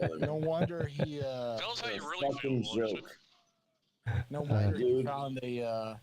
If you don't know I don't like NC State, now you do. I mean, I'd have never guessed it. Well, I was going to say, no wonder he didn't win Super Bowl in the NFL because he went to NC State. There you go. He's addicted to losing. Russell Wilson went to NC State, and he won a Super Bowl. He did, but he finished his career at Wisconsin. That's why. Oh. Yeah. I was going to say, he went to Wisconsin. I didn't know he went. I might give NC State the edge over there. I mean, name me the big-time quarterback that's come out of Wisconsin. Oh, no, 100%. NFL quarterbacks, NC State's got a great resume. But, or at least in the last 20 years, 100%. Well, but they're garbage. Their college college program is garbage. Fuck. What was his name? Tom O'Brien, right? He kicked Russell Wilson off of the team because he wanted to continue to be the starting second baseman on NC State. And he said, if you're not committed 100% to football, then you got to get off my fucking football team. And he said, fine, fuck y'all, go to Wisconsin. I will be a first-round draft pick in Major League Baseball, and I'll be a third-round draft pick in the NFL. I'll go to the Seahawks and win a Super Bowl my second year. Fuck you, NC State. Yeah, he doesn't even claim them as his college. That's right. When it says Wisconsin is where he went to school, even though he's only there for a year. Well, yeah, I'm about to say I get it, but I mean that's kind of like Jalen Hurts trying to claim Oklahoma. Yeah, you were at Bama for 4 years before then. So. Right, but I feel like Jalen Hurts would say, hey, I was developed at Alabama, right? Right. But Russell Wilson is a legendary quarterback. I don't know if he's a Hall of Fame level quarterback because the last few years he's been not great, but I would say he's the greatest player in Seattle Seahawks history. Quarterback, maybe, yeah. I'd have to go through the Seahawks list of quarterbacks, but I mean, you might be right. Maybe quarterback. I don't know. I mean, Richard Sherman might be the best Seahawk in history. Yeah. Or Marshawn Lynch. Steve Largent's probably the greatest player in Seahawks history, but whatever, dude. I mean, Russell Wilson's definitely in their team Hall of Fame. Yeah. You know, it came up in my. I was just flipping through YouTube shorts yesterday, and a clip came up. Richard Sherman catching that game winner against USC in 07. Yeah, for Stanford, right? Yeah. Yeah. Oh, yeah. That's a great fucking callback, dude. That's Hey, that's still the biggest point spread upset in college football history. I think it was that the 40 year and a that half. Harbaugh was there? 41. Yeah. Okay. Jim Harbaugh was the coach. Now, it was the biggest upset in FBS versus FBS history. There was a bigger one a couple years later for an FCS team. But hey guys, I got to go pee real quick. I'll be right back. But when I get back, I want to start talking about this this Miami and Florida game this weekend. Okay. Since we got Slim on here. Let's do it. So, Slim, how do you feel about your Bucks this year, bub? Yeah, Howard UNLV. Baylor man's got it, man. But anyway, Howard, how do you feel about your Bucks, bro? I've got a feeling there's going to be lots and lots of salty tears when old Baker Mayfield is lifting a Lombardi trophy. That's God, insane. I mean, that's insane. It actually really isn't, to be honest dude, with you. Because listen, no. hang on. I had to eat a lot of crow because I thought Baker was going to be terrible. I mean, yeah. No, I mean, I'm kind of trolling a little bit about the Lombardi Of trophy, course, but yes. I mean, listen, well, a little bit. Yeah. Who in their division? Bit, okay. Well, hang on, not even more than a little bit. Who in their division is going to put up a fight? Atlanta? I'm not worried about it. They're going to choke it away. Really? Because listen. Atlanta's the best team in the division, but the issue is here's the issue, Slim. Yes, they are. But here's the issue. Here's the issue, Slim. They're the Atlanta Falcons. That's the problem. Yeah. But they're horrible. No, I don't think they're the best team in the division. I do think Tampa's still a better team. Yeah. And, I mean, Baker's going to do nothing but get better. Now, well, I mean, we'll see what they do in the playoffs. I think they're pretty much a shoe-in to get to the playoffs. And we'll see what they can do from there. Ooh. Dude, they better win the division. The NFC South, hold on. The NFC South is the worst division in the NFL. We agree on that. I agree. Yeah. Yeah, I'm back and I agree with that too. Yeah. Damn, Big P. Well, I mean, they are right now, but listen, there's a whole lot of years where the NFC least is giving them a run for their money. Right. I can't. There's not another division this year that I can think that's going to compete with the NFC South for the worst division. Oh, yeah. This year, I completely agree with you. Yeah. The best I think division, Tampa's probably I would say the AFC North. The best division, I would say the AFC North. I think that's pretty clear.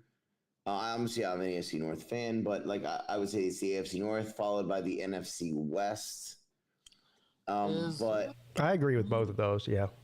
Right, but we can split hairs on 3, 4, 5, 6, 7. But the worst division is for sure the NFC South. I mean, it's no. Yeah, I don't disagree with that, and that's why I said Tampa's. I think they are the favorite to win it, so I've got them as a shoe-in to make the playoffs, and we'll see what they can do from there. Right. Yeah. Yeah, Tampa should win the South. It should. No, I'm going to pick the Falcons to win that division. Oh my gosh.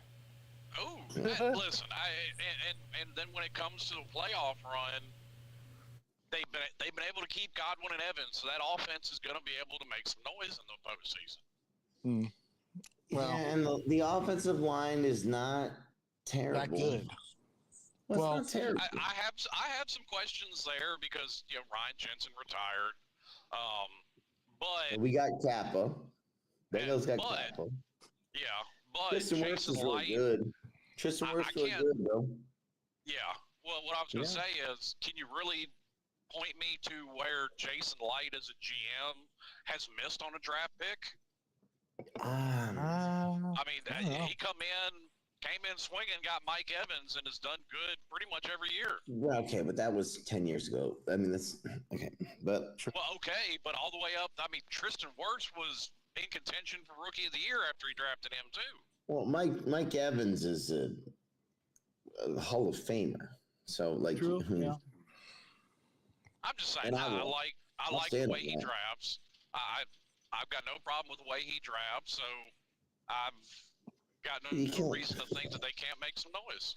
If I were a Bucks fan, I'd be optimistic that they could fight for the division title. Now, talking about going to the Super Bowl is a bit optimistic. It's the NFL. I said I was trolling a little bit about the Super Bowl, but Look, no, I think they're a lock for that division. now here's my Super Bowl. Well, that's a lot. My Super Bowl matchup prediction, really early prediction. Go for it. I'll tell you what mine is. Baby. Go ahead. I don't It ain't gonna be that fucking Slim Shady lookalike. I knew he was going to say that. Stop it. No. Do it. Tell us, man. Tell us, bro. My Lions and Chiefs. Yep. No, you got half of that wrong. Oh. Yeah, well, Nate, I don't know if you've heard this or not, but your running back's out for the season. Which he tore one? his ACL. Montgomery Gibbs. or Gibbs? I thought he was out. I thought he was out good. I mean, Yeah, that's what I just said. You lost Gibbs for the season. He tore his ACL. Yeah. Ouch. That's not good. I mean, It's not. one run back. I mean, It doesn't matter. True. Your best running back. Well, true. Yeah. Yeah. So it's gonna be. You got the Bengals and the Lions. We already know that. Yeah. Oh, okay. Actually, I was gonna say the Cowboys, but I'll give the Lions. Bengals, Lions. You already know. Right. I already picked mine. We did this a few weeks ago. I got Baltimore and San Francisco. You can't even be taken seriously anymore saying the fucking Cowboys. Jesus Christ. Who? I know. It's just like it's one of those things where you throw. Like I hate the Cowboys anymore. Cowboys? Who said that? I can't take your pick seriously now. I didn't say it. Atlanta. I took it back. Bengals, Lions. Yeah, Bengals, no, Lions. you Who's threw right? it out there. You Cowboys threw it out are there. disgrace. This is recorded and on the They internet. won't win it. They won't win it. They're not gonna win it. Well, Bengals, Lions. Bengals, Lions. Actually, I think Bengals, Niners is probably the right what pick. the? Okay. Okay. We'll say Bengals, Lions. We'll say Bengals, Lions. Big Tube's back. We also have some breaking news here. According to Brock from the chat, says that Gibbs did not tear his ACL. Oh, Yeah, so Bengals, That was the Lions. report. So maybe that's what they thought was going to happen, and then they got a scan and they said it wasn't torn. I was e- right. Maybe, yeah. Either way, he's going to miss some time. It sounds like. Nate, Bengals, Lions. Let's fucking go. Bengals, Lions, Yeah. Super Bowl. Let's go. All right. Moving on to this Miami and Florida game this Saturday at 3:30. Yeah. So I'm looking right now at DraftKings, and I won't talk about all these games. We'll talk about all these games tonight on the Lunch Money Show, but we'll talk about this one anyway. Florida is a 2.5-point underdog, and I got to tell you, I don't know why that line is the way it is. Maybe it's just because it's Miami against Florida, but I'm jumping all over that. I'm taking Miami side? at less than a field I goal. think it's because it's in the Oh, swamp. they're in the swamp, dude. Still, Well, I wouldn't touch that, dude. I don't know why. Why did I think that game was in Jacksonville? No, it's in the swamp, bro. It's in Okay. I Gainesville, think we're dude. thinking about Yeah, that the game's Florida. not. Florida, Georgia's in Jacksonville. Yeah, I don't know why I thought that was a neutral game this year, though. It's in the swamp, dog. You don't It's want to. okay. You want to lay points with Well, Miami. look, in the okay, swamp? fine. You get so what do you get for being home? 3 points?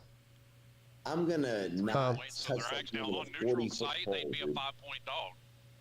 Okay, so you get 3 points. I'm honest with you. I'd take Miami at anything under 7. All right. Listen, I agree that Miami's a better team than Florida. Utah played at Florida in the opener. What was it, 2 years ago? Yeah. Florida beat them, even though Florida was dark garbage and Utah was really good. Yeah. Dude, you don't really want to open your season there, do you? I don't know. Okay, but Utah can't simulate the heat and humidity of Florida. in Yeah, no, Utah, I understand. And it's not as bad in Gainesville as it is in Miami. I understand that, and I think Miami should win the game. But I don't really want to lay those points, do I? That's not a game I'd bet on. That's all I'm saying. I think Miami should win. I think they will win, but I wouldn't bet on that. I'll lay the point. It's under a field goal. I mean, I don't know. I mean, how many points do you want? Ugh, I just don't want to bet on this that. this should help you, Volusia. Yeah. Their starting running back is, I'd say, 70-30 for playing in that game. I think if they play him, he's going to get hurt even more. Yeah. I mean, look, I know where you stand, Slim, of course. But what I'm saying, Pete, is like, if that game ends up, if it ends up Florida 20, Miami 19, are you going to be shocked? I mean, I will be shocked if Florida wins the game, yeah. I would not. I think the line should be higher than it is. Okay. I mean, look, it's football. It's big boy football. Of course, anybody can win. We just saw Georgia Tech, run all over Florida State like it was easy. So yeah, but that's and as bad as we say Florida is, they're not an untalented football team. I understand that. I think Miami can, should, and probably will win that football game. But if it was in Coral Gables, or not in Sunrise, or wherever the fuck y'all play now, Hard Rock, then I would probably pick Miami. But dude, I don't know. Miami should win the game. But I hope you do. I'll be rooting for Miami, but I don't know, man. I'm not putting money on it. Well, I know where Slim stands on this. I think I do. I'll even give you a score prediction. Okay. 28-17. See, he's more. That's more in line with my thinking. Like a 10-point game or more. I'd be thrilled with that. I hope Miami wins. I mean, as much as I would love to see a blowout, some of those guys have never taken a snap in a Miami uniform, and you can practice all you want, but there's no experience like game experience. So I think it's going to be, and we all know the ugliest game is the first game of the year, so it's going to be a little ugly at first. Yeah. I'm not betting that game, dude. But I think to me, the matchup that's going to determine the game is going to be Miami's D-line against Florida's O-line. Yeah. All right. So, yeah, go ahead. I was going to say the matchup to watch is going to be, if I'm not mistaken, it's the left side of the line. Simeon Barrow and Ruben Bain are going to collapse the left side of Florida's offensive line all day. All right, guys. So I'm going to give y'all, listen, if you don't mind me doing this, I'm going to give you 10 games, all right? Okay. With the line. Give me your lock. I don't need to pick up every game. We don't have time for that. Give me your lock of the week, right? Okay. Ready? Mm-hmm. Can we do that? Yeah, go ahead. We good? Okay. So Colorado -10 versus North Dakota State. Minnesota -1 versus North Carolina. TCU is -9 at Stanford. Georgia -13 versus Clemson. Penn State -9 at West Virginia. Virginia Tech -13.5 at Vanderbilt. Miami -2.5 at Florida. Texas A&M -3 at home versus Notre Dame. LSU -4.5 in Vegas versus USC. And Florida State -17.5 in Tallahassee versus Boston College. Ooh. Yeah, my lock of the week, it needs to be Georgia -13 or 13.5. Yeah, I knew you were going to say that. Hey Vic. Fuck off. My lock of the week is TCU -9 against Stanford. That's a good one. Yeah, and if I had to pick a second one, it would be my lock of the week is North Dakota State +10 at Colorado. Lock it up. Maybe. I also like Boston College with the points. Would you say it was 17 points? 17.5. Yeah, give me the 17.5. I'll take that. North Dakota State +10 at Colorado. I expect them to win. And Virginia Tech to blow out Vanderbilt's not a bad pick as well. Well, I mean, I'm actually kind of conflicted on that Florida State Boston College as much as I would love to shit on Florida State. But, I mean, if Alabama fans are to be believed, Bill O'Brien was the cause of all their problems, and Boston College should be absolute dog shit. Yeah, but well, Alabama fans are just wrong about that, so I don't agree with them. I'm with you, but Look, I think Florida State will beat Boston College, but I don't think they're going to beat them by more than 17. I think TCU might blow Stanford out. Yeah. Yeah, they might win by 30.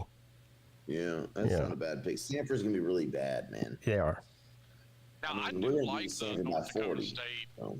I do like North Dakota State. I actually have them picked outright to beat Colorado. I like it. Well, you know what the money line is? I haven't looked at it, Slim, but I might bet the money line on North Dakota State there.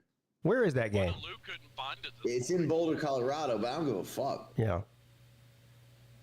I know Lou couldn't find it. North Dakota State is Slim knows. North Dakota State's they're the boss hog. They're better than a whole lot of FBS teams.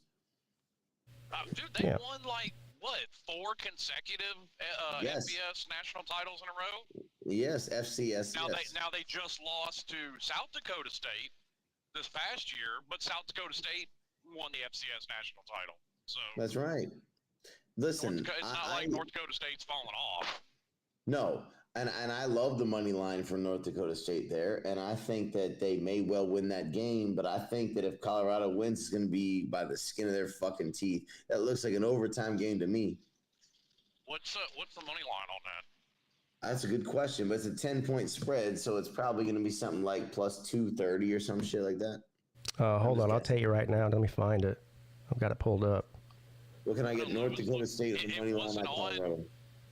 Lou was looking for it this morning on BetUS, and it wasn't there. Yeah, I'm looking on DraftKings. We'll see if it's on there. What game is that day? I mean, what day is that game? Thursday. It's like a Thursday night game, I think. It's Thursday night, yeah. Yeah.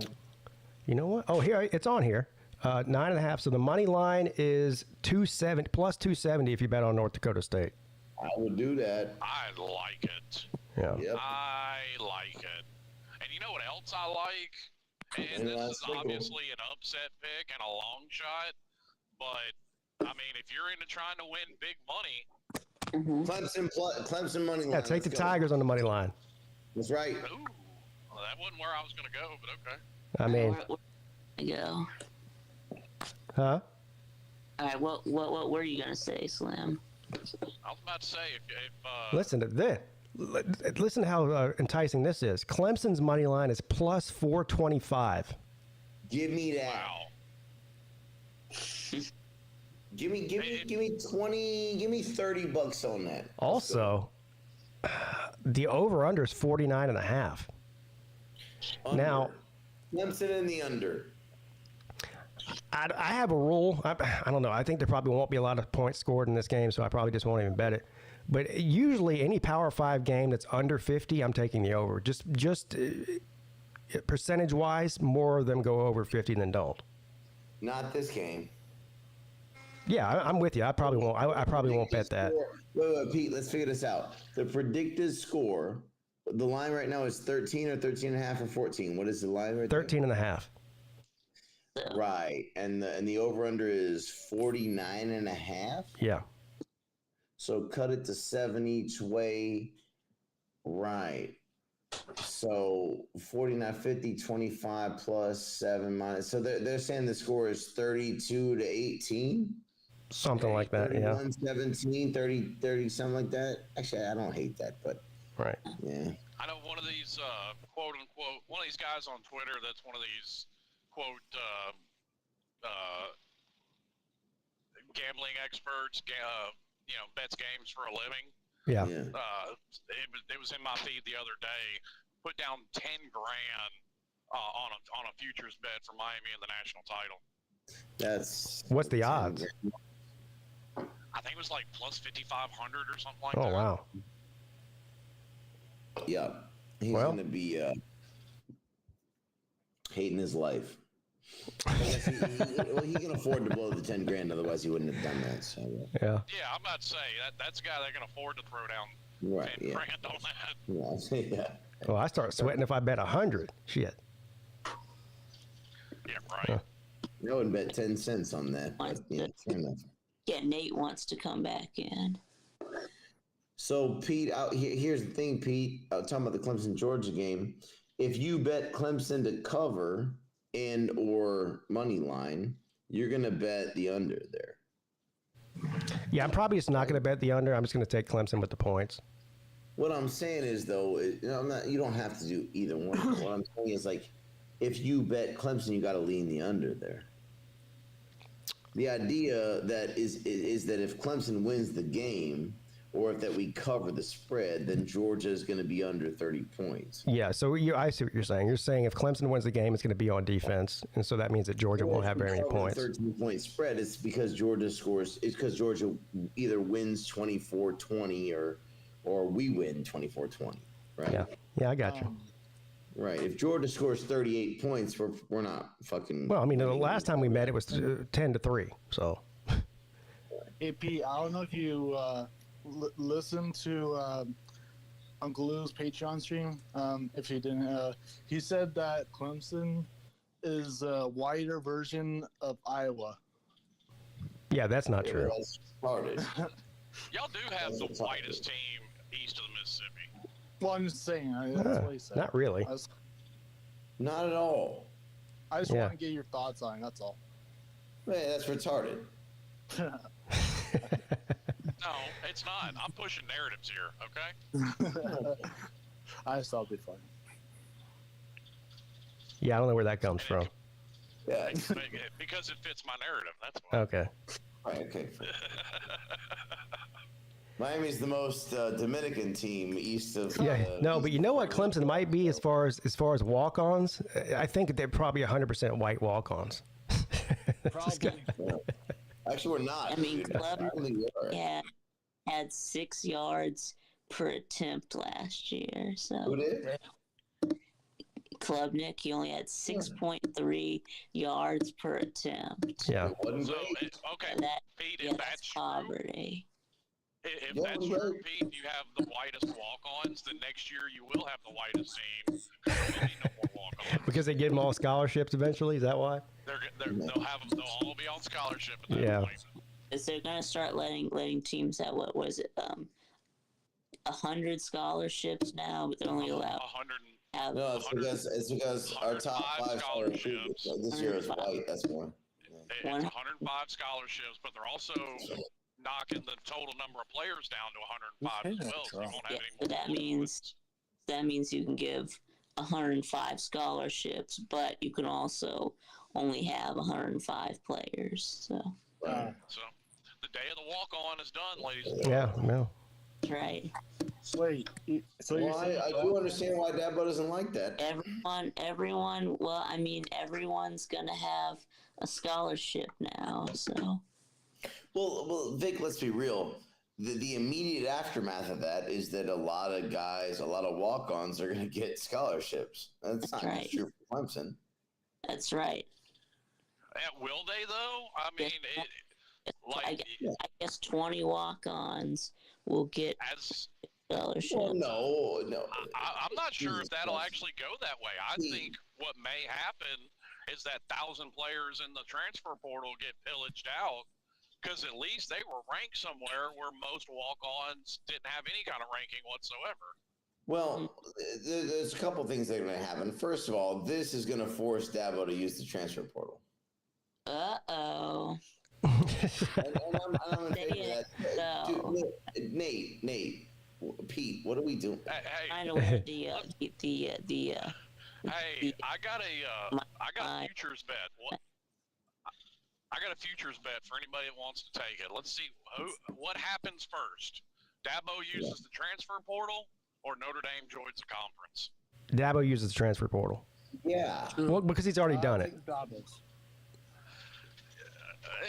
he though? I mean, that guy left Clemson and then came back. He signed multiple people from the transfer portal. Like 4 guys in the portal this year. Just none of them signed with us. Notre Dame's not joining a conference anytime soon, so I'm definitely taking Dabo with the portal. It's not Halloween yet, Nate. Yeah, Nate? What are you wearing? It's not. I know that logo. That logo is the University of Nebraska at Omaha Mavericks. Well, it looks a lot like an Ohio State O on his head, doesn't it? It kind of did. UNO Mavericks. That's why I want a rivalry between Omaha and Ohio State. Battle for the O's. Nate, are you one of these people that starts celebrating Halloween like 3 months early? No. Yeah, but that's what it looks like. You're wearing a Jason hockey mask, walking around with a plastic sword. Well, you are kind of already getting the battle of the O's because you're getting Oregon and Ohio State. Yeah. Well, battle for the O's trophy. We already got the O's. Yeah, we got two. We are going to have two O's bumping. Now 3 O's. There you go. Hey, can you show us that plastic machete or whatever that is you have? Okay. It's a real machete, Pete. Yeah. Well, If Nate has a real machete, I'm worried. yeah, that's not a real machete. No. Okay, thank God. It's like, I don't know what you call it. It's just foam. A plastic machete? No, it's a foam. No, it's a foam He machete. said it's foam. Yeah. Okay. All right. But anyways, yeah. Put it back in your plastic holster and calm down a little bit. All right? Well, I'm just, this is just a glimpse of my costume for next slop. Hey, Nate, So, tell that Okay. commie to fuck off and you'll live your life how you want. yeah, true. Stop bullying me. It's August the 27th. Well, it's Right, less Tuesday the than 100 27th, days that's what I since meant to Bob say. Olympics, so I mean, Scared. Today's not August 27th. It's the 26th. Oh, okay. Oh, I forgot you're in the future. Yeah, I am in the he's in the future. he's back in the future. Yeah. He's in Communist country. Since you're in the future, you should be able to tell me who's going to win every game. We could get rich. Yeah. I should, Is there bro. Damn. is there flying cars yet? Say again? Yes. No, he's only 12 hours into the future. So. Yeah, that's long enough. I mean, a football game's only 3 hours, so he should give me 4 hours worth of time there to tell me who won. We should be able to Is clean that how up it works? this dude. Flat Earth theory says I should be able to do that, right? Exactly. Flat Earth theory. Wow. Okay. All I need to do is fly up a drone and I can see, into the past or whatever. Better have one hell of a telephoto lens on that drone. Yeah, or whatever. Yeah. No, I just fly it around the ice wall. You know what I mean? Yeah.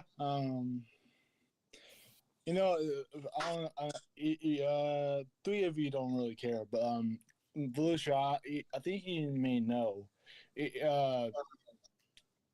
You know how I call them UNO, but you know how UNO had like Trev Alberts. Wait a minute. They're Uno? Is he talking about a player that plays for the University of Omaha? No, Trev Alberts he was played for Nebraska. I know he's talking about. He's an He was a athletic director in Omaha or Nebraska Omaha before Nebraska before he. I know who Trev Alberts is. Yes. So basically, he dumped Omaha's football program, which is stupid. It was. Well, I'm not going to tell the whole story. I'm just saying that. But Well, it sounds like he's a terrible athletic director, and that's the reason Nebraska's no good. Hey, well, so he's a terrible athletic director. Look, Nate. I'm gonna give you one more chance to get to the point, and then I'm gonna tell. Yeah, Pete no, a story, no. but- You can you do it, please? I'm terrible at explaining. Yeah, nobody knows what the hell you're talking about. I don't know what to say, bro. No, I'm terrible at explaining things. Go ahead. No, do you remember when the Colts drafted a guy back in the early '90s, and then their GM and fucking Mel Kiper gave him shit, and then the Colts GM was like, "Who the fuck is Mel Kiper anyway?" You remember that? Yeah, I remember that. That was Trev Alberts. That was the one he drafted. Oh, really? Oh yeah. What he was talking about? Fuck. I mean, Mel Kiper is proof that you can make a hell of a career and a whole lot of money off of being wrong. Yeah. Well, here's the thing, Slim. Here's what we don't realize: Mel Kiper actually deserves more respect than we give him because we focus on the things that Mel Kiper got wrong, but he got a whole lot of shit right. Right. A lot of shit right. Yes, Mel when you Kiper- throw. No, listen. This guy has more mock drafts than Golden Blue Dude has realignment scenarios. You're not So wrong. when is you true. throw that much shit against the wall, something is gonna stick. It's not that simple, man. I mean, Mel Kiper. If you really analyze Mel Kiper's results, they're pretty goddamn good. In fact, they're better than most NFL scouts. Yeah. Mel Kiper was actually pretty fucking good at what he did. Well, it's just that he's a joke, so it is what it is. Yeah. And he's a loudmouth Baltimore asshole, and he's easy to make fun of. He needs to get memed out of existence right along with Trent Richardson. What I'm telling you is Mel Kiper was better than most NFL scouts at what he did. And if you look at it, he was actually not so bad. I have a question for you guys, college football related. Now, I'm going to ask you what top 5 fan bases are more that travel well and are loyal to away games? College or pro? College. Yes. College. I think, yeah, it's just college football. Yes. Tennessee travel to away games. Travel to away games. Now, I've most of my away game career, which is pretty significant, has been in the ACC, and so it's not a whole lot of them. I would say Clemson is up there for me. I think they're up there. I don't know. I mean, see, I don't know as much about other fan bases as our own, so it's hard for me to say. I think Slim was right. Tennessee, definitely. Yeah. What I'm saying is, like, Clemson travels. I mean, when I went to Boston College, Notre Dame's probably another one. Yeah. And I don't even know if that's traveling. They just have so many fans around the country that there's, no matter where they're playing, there's Notre Dame fans there or close by. Yeah. Oh. And I think the same thing kind of goes for Miami, because a lot of people come to Miami just to go to school and then leave. Yeah, probably, yeah. Yeah, but Miami doesn't... Ohio State's another one. I'm not even insinuating that. Definitely Ohio State. Yeah. Ohio State has vermin that seep and poison every state in the country. Well, they're a lot like Notre Dame in that they have fans everywhere around the country as well. Michigan is Michigan's up there. Oh. I was gonna say Nebraska, but I don't know why. No. And listen, Clemson is not in the top 5 in the country. We're number 1 in the ACC for sure. We're definitely far and away number 1 in the ACC, but we're not top 5 in the country because we don't have an alumni base. Yeah. I'm not so sure if you're number 1 in the ACC. I gotta give Florida. They put a lot of people in fucking Dublin. Yeah, I gotta give Florida State some credit. Yeah, I give them credit. I mean, if Clemson played in Dublin, there'd be a lot of Clemson people there too, though. Yeah. Maybe. That's just a theory until it happens. Yeah, I think it would be. We're never going to do that because we don't have to stoop to that level. But what I'm saying is, like... I hope they do it. Clemson is number 1. No, fuck that shit. We don't fucking do that. Why not? I'd go to fucking Ireland for a game. Yeah. That'd be cool. That's like... I'd rather not. I would agree. I mean... Actually, you know what? I want Miami and Clemson to go play in fucking Germany. Have some beer. Yes. No, man. Oh, okay, never mind. No. I want Miami and Clemson to play in either Miami or Clemson. That's what I want to see. I don't want to see us play in fucking... I hate these neutral site games. Well, that's what I said earlier. I said I'm not a big fan of neutral site games in the States, but if you're going to take it, across the pond, that's a different thing. Yeah. No. And I'm okay with one every year, like the kickoff classic. I'm cool with that. I hate it. I want us to play our games in your stadium or ours. I don't want to play in these fucking stupid neutral site games.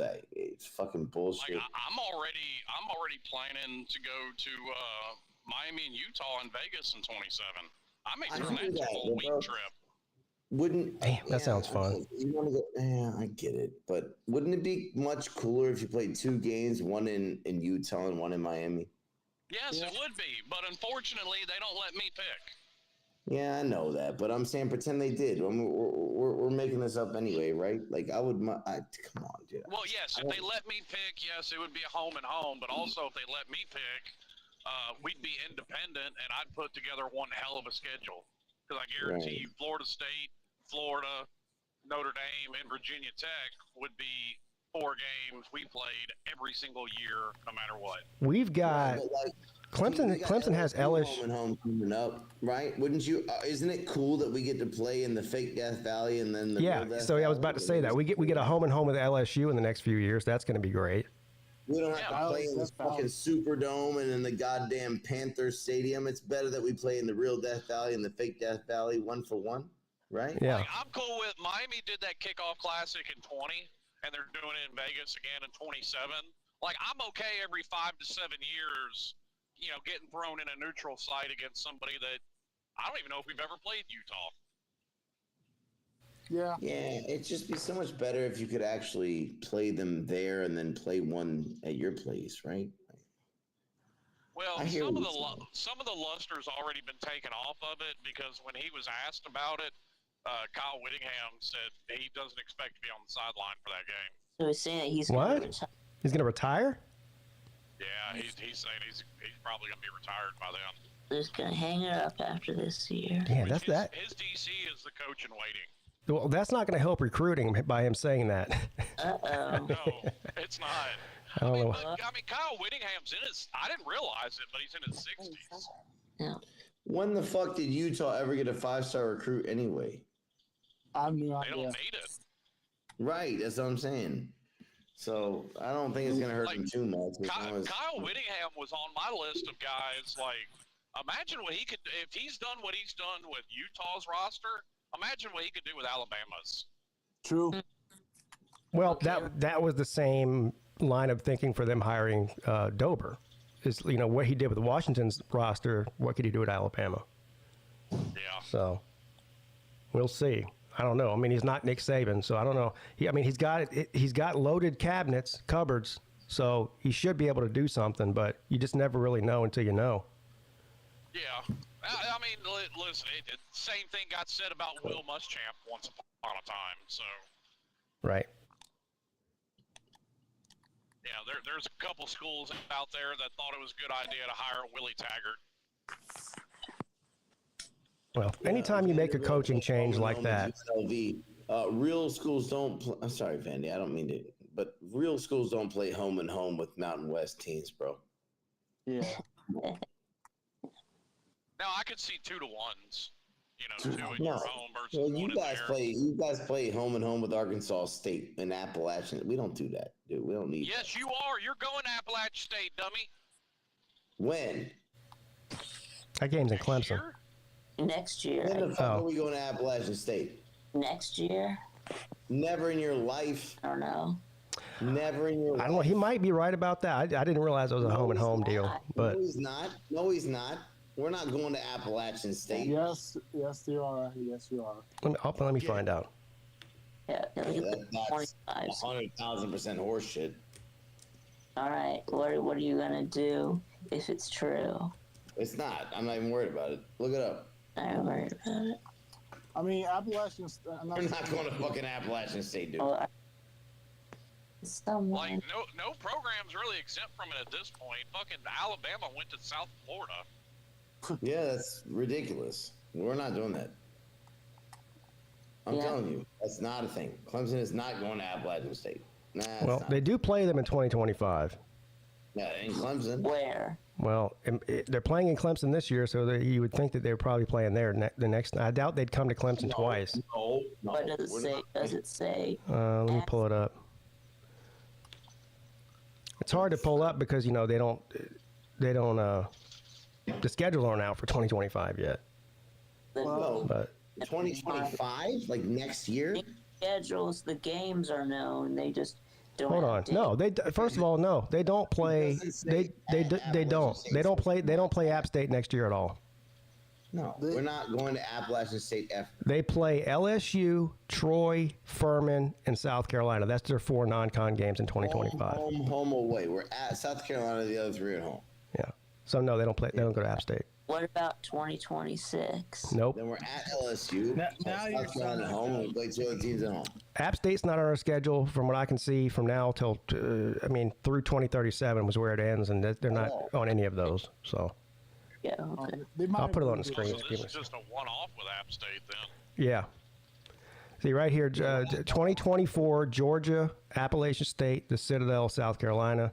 Then after that, 2025 through 2037, they're not on the. Now, not I on there. know this, and don't get your panties in a twist, but Like, y'all get run off the field by Georgia, I'm taking App State on the money line. Well, if they get ran off the field by Georgia, I might do it too, honestly.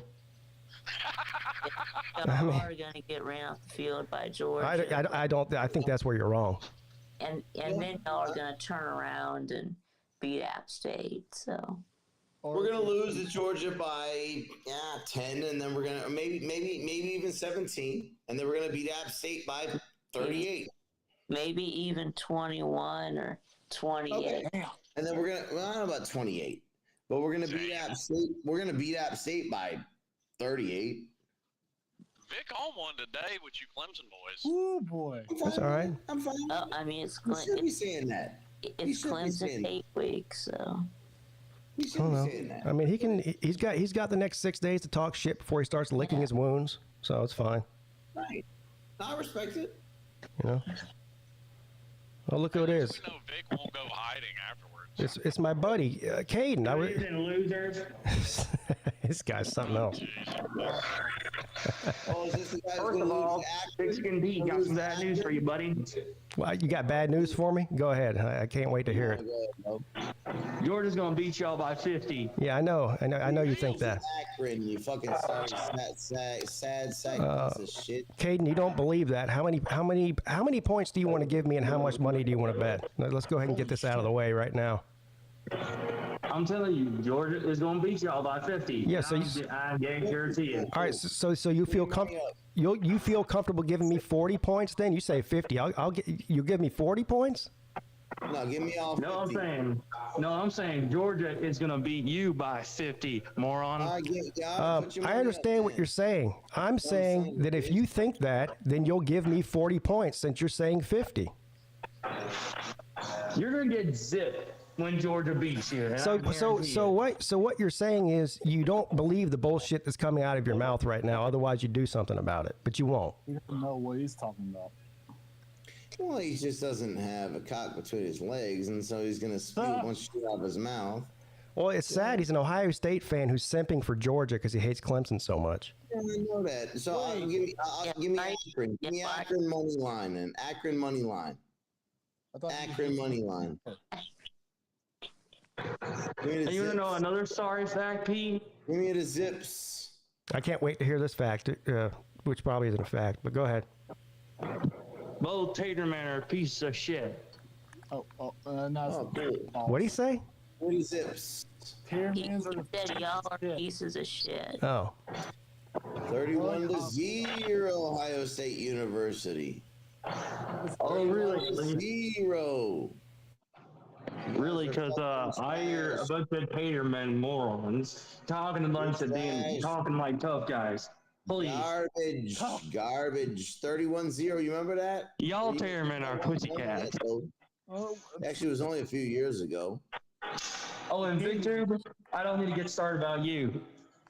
Okay. King, you're all soft. So. Hey, you might want that Peete smoke, but you don't want that Big Tube. How about Vic Tube and PigskinPeete and Taterman do me the favor and shut the hell up? Hey, Caden, how about this? Show me on the doll where Clemson touched you. Shut the hell up. Beat Michigan first, dummy. Yeah, why don't you shut the hell up? Yeah, exactly. Yeah, why don't you beat Michigan, then come talk. Yeah. Yeah. Vic Tube, I would suggest for you to start tucking your tail between your legs because you know Georgia's going to stomp Clemson by 50. No, by 58. Well, Vic Tube's a Georgia fan. Well, I don't think it'll be. I don't think it'll be that bad. I know it's going to be that bad. I have a question. Are those Seminoles not educated or something? And Slim Shady, guess what? I'll be telling Uncle Lou January 20th. Guess who beat the Dogs in the national title game? It's Ohio State, Buggy. Not Ohio State, because they... I think you need to worry about your coach not getting fired at first. Right. I am yawning from all y'all idiots. I am yawning because of y'all idiots. There are Ohio State fans running all over this internet talking about firing Ryan Day yesterday. Ryan Day dyes his hair. He uses that just for men. Yeah. Wait, now I don't blame him for that. Ryan Day has stock in just for men, so I understand That's that. right. Well, I'll tell you what. The only person I know that would say that is Nate the Noob, because he's full of it. He's full of crap. All that noob knows is not to shut the hell up. Fucking noob. How do you see? You are more like a kid and fucking noob because your trash talking sucks. And by the way, Pete and your Tater Man and Squirrel Face, y'all are pieces of shit, and you know it. Yeah, 31-0 Ohio State University. Will Howard is not Hail to the victors, And Victor, hail to the blah blah blah blah. Hail to Ohio State. You are fucking garbage. Fuck off. You do realize that. Hang on, Vic. You do realize that Clemson's won more national titles in the last 50 years than Ohio State has, Yeah, right? he dropped out. Probably he didn't pay his cell phone bill, so his cell phone went out. But probably that Ohio internet, yeah. He got to go wipe his diapers about that, yeah. Will Howard is not better than Kyle McCord. Damn. They're about the same. If you look at numbers from last year, they're about the same. I know that Ohio State fans love to shit on Kyle McCord. And also, you know what, Vic? I brought that point up. Kyle McCord's a top 5 quarterback at Ohio State in the last 20 years. Because look at all the rest of them. They're wide receivers now. Yeah. You know what? You might be right about that. Yeah, Braxton Miller, Terrell Pryor, right? Yeah. That's sad. You had JT Barrett. Yeah, JT Barrett. God almighty. JT Barrett. Is Cardale Jones at? I have no idea. Probably at Kellogg's. I don't know.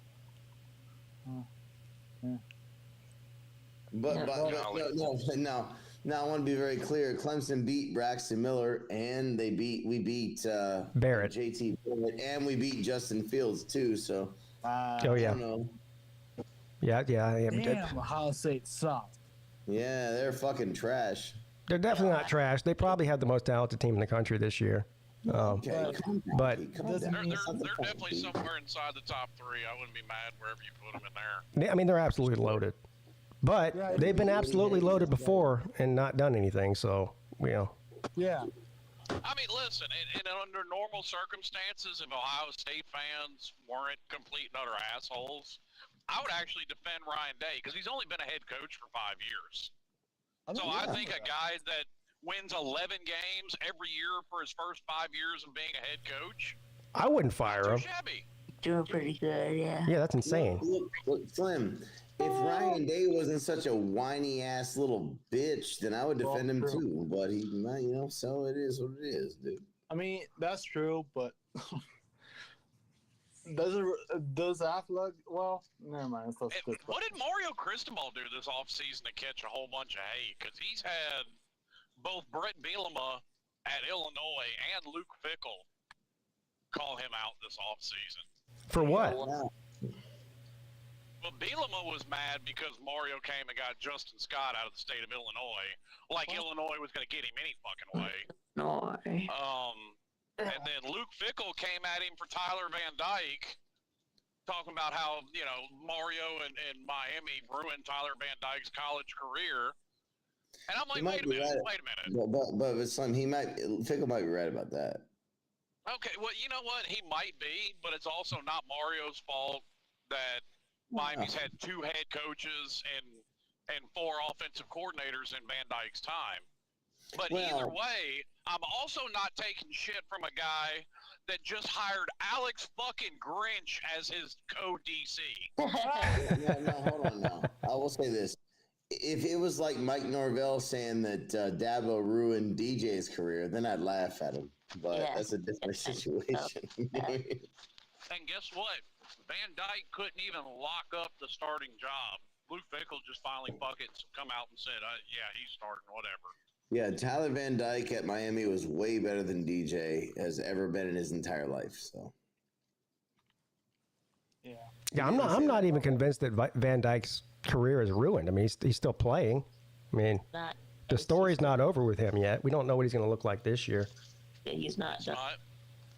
And to Belusha's point, I've said the same thing. Like, 2 head coaches and 4 offensive coordinators is not a recipe for success. But to lay all that at Mario's feet is much bullshit, too. Remember Ryan Day complained about the width of the field? Yeah, he complains about everything. Oh, yeah. The most embarrassing one was whenever he started, shit talking Lou Holtz on after his 5 seconds after his team just won a big game, like he starts shit talking a 90-year-old man who can't fucking talk. And the only reason he won is because Al Golden is so fucking stupid that 2 plays in a row he sent 10 men out on the field instead of 11. Yeah. Yep. Yeah.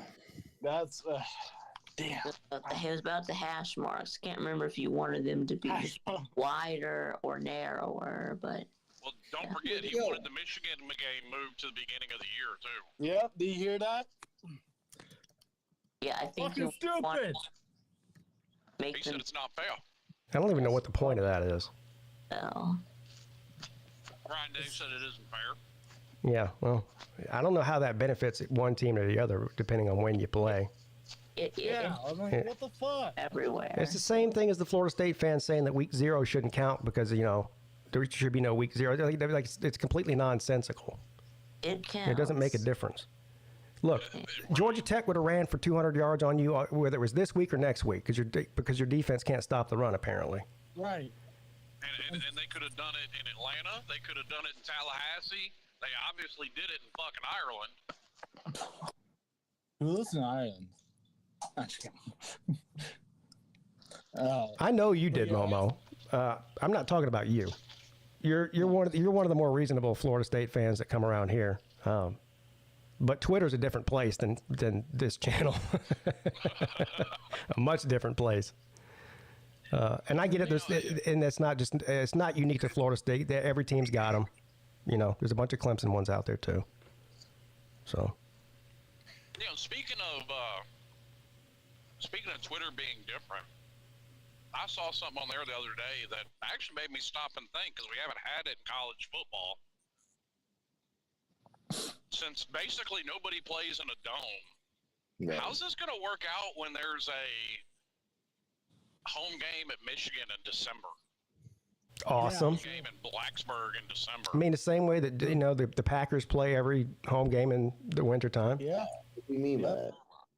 I mean, look. I'm just saying it hasn't happened in college football, at least not recently. Well, I mean, Minnesota plays outdoors. No. Oh, yeah, Minnesota does. Yeah, there's been a bunch of snow games there. Yeah. Well, so is fucking Wyoming and shit. Like, what do you mean? Wyoming. Yeah. But yeah, I don't know if what's your thoughts about that, P, about the movement of the game or the rivalry game.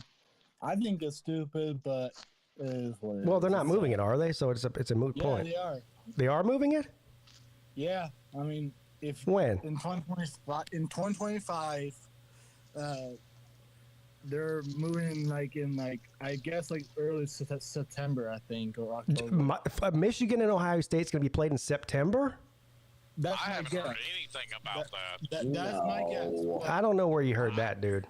Yeah, I didn't hear about it. I'm just saying that's my guess. Yeah, it's not going to happen. It's not. No, I'm saying it because Hey, they're not actually going to move that game. Listen, the Big Ten would be one of the dumbest things they've ever done if they did that. I agree. So it's not going. They're not going to. I don't think they're that stupid. I agree. Okay. Just because Ryan Day wants it doesn't mean it's going to happen. It is going to happen. I'm telling you. What are you basing that on? Because Ryan Day said he wants that to happen? Well, he not really. Well, he does, but he. I just looked at the FBS schedules. Now I know it's next year, but still, it's looking like it's going to be a real thing. Yeah, I don't know where you're getting that information from. I'd be shocked. Which I'll be. How does that benefit the Big Ten in any way? It doesn't. I think it hurts them. Yeah. Yeah, exactly. And I don't want that at all. But, I mean, the way I see it, Michigan's playing USC at the last game of the season in 2025, which is stupid. I mean... What? Really? Yeah, I'm not even joking. I'm just saying what I see might be true. So, where are you looking this up at? FBSschedules.com. But they don't even have the schedule out for. They do for Big Ten, I think. Yep. But like I said, 2025 schedule. Yep, Michigan has a full schedule. I don't know what you're looking at. I have a feeling you're reading all the games that they're playing, and they're just not in any specific order, and that is throwing you off. Is there a date attached to it? They haven't set dates yet. Also, the conferences don't put the schedules out till later, so none of your conference games should be on there. Right. Well, they are. Yeah, I think they're just listing all the teams that are playing that year, and you're reading you're thinking that it's in that order. Maybe that's the case, but I would, like you said, I'll be disappointed that it was true, but I'll believe it till I see it. But like I said, it will upset me as a Michigan fan and also traditional rivalry fan. I think all fans will be upset. I feel like, so you say Michigan plays USC that year. Yeah. That'll probably be in the first 2 or 3 weeks of the season, if I had to guess. Yeah, I mean, I'm just saying, and also they play at home. But anyways, that's next season. But still, I just don't want that game to move, which is, stupid. Yeah. Sea Dog's in the house. He says, "Welcome back, buddy. Yeah, it's good to be back. Congratulations. I haven't had a chance to talk to you since your big win over the weekend. I did watch his video." Well, both the Buzzsaw video before where he fought the ukulele was awesome because he did that when he played at Clemson. And did he break the ukulele? Well, the ukulele's already been broken. I mean, he just hasn't been repaired yet.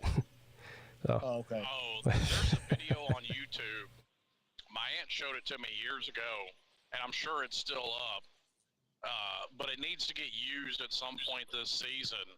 It's some guy actually playing "While My Guitar Gently Weeps" on a ukulele. that needs to be used for troll material against DJ at some point. Yeah. One thing I noticed, he changed his number. He's not Big Stinko anymore. He's not big. He got tired of being called Big Stinko, so he changed it to number 4. He's Big Quattro, dude. 9. Big Quattro. Yeah. Now, I want to get y'all's opinion on this, because Lou said something I actually do disagree with. Okay. I don't think Mike Norvell is a bad coach. I agree. If you look at where that team was that he took over post Willie Taggart, they were fucking abysmal. Willie Taggart is a bad coach. Right. Yeah, I don't think Mike Norvell's a bad coach. Yeah. Now, granted, I don't agree with the way he's used the transfer portal, but I'll give him this. As fast as universities, and I know something about this, are firing coaches, you almost kind of feel like you have to bring in a cramp load of transfers to try and win immediately.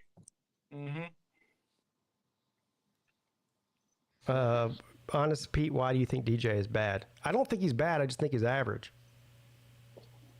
Dude. His watch him play for 2 entire seasons. 3. Oh, yeah, true. Played 2 full seasons at Clemson and 1 at Oregon State.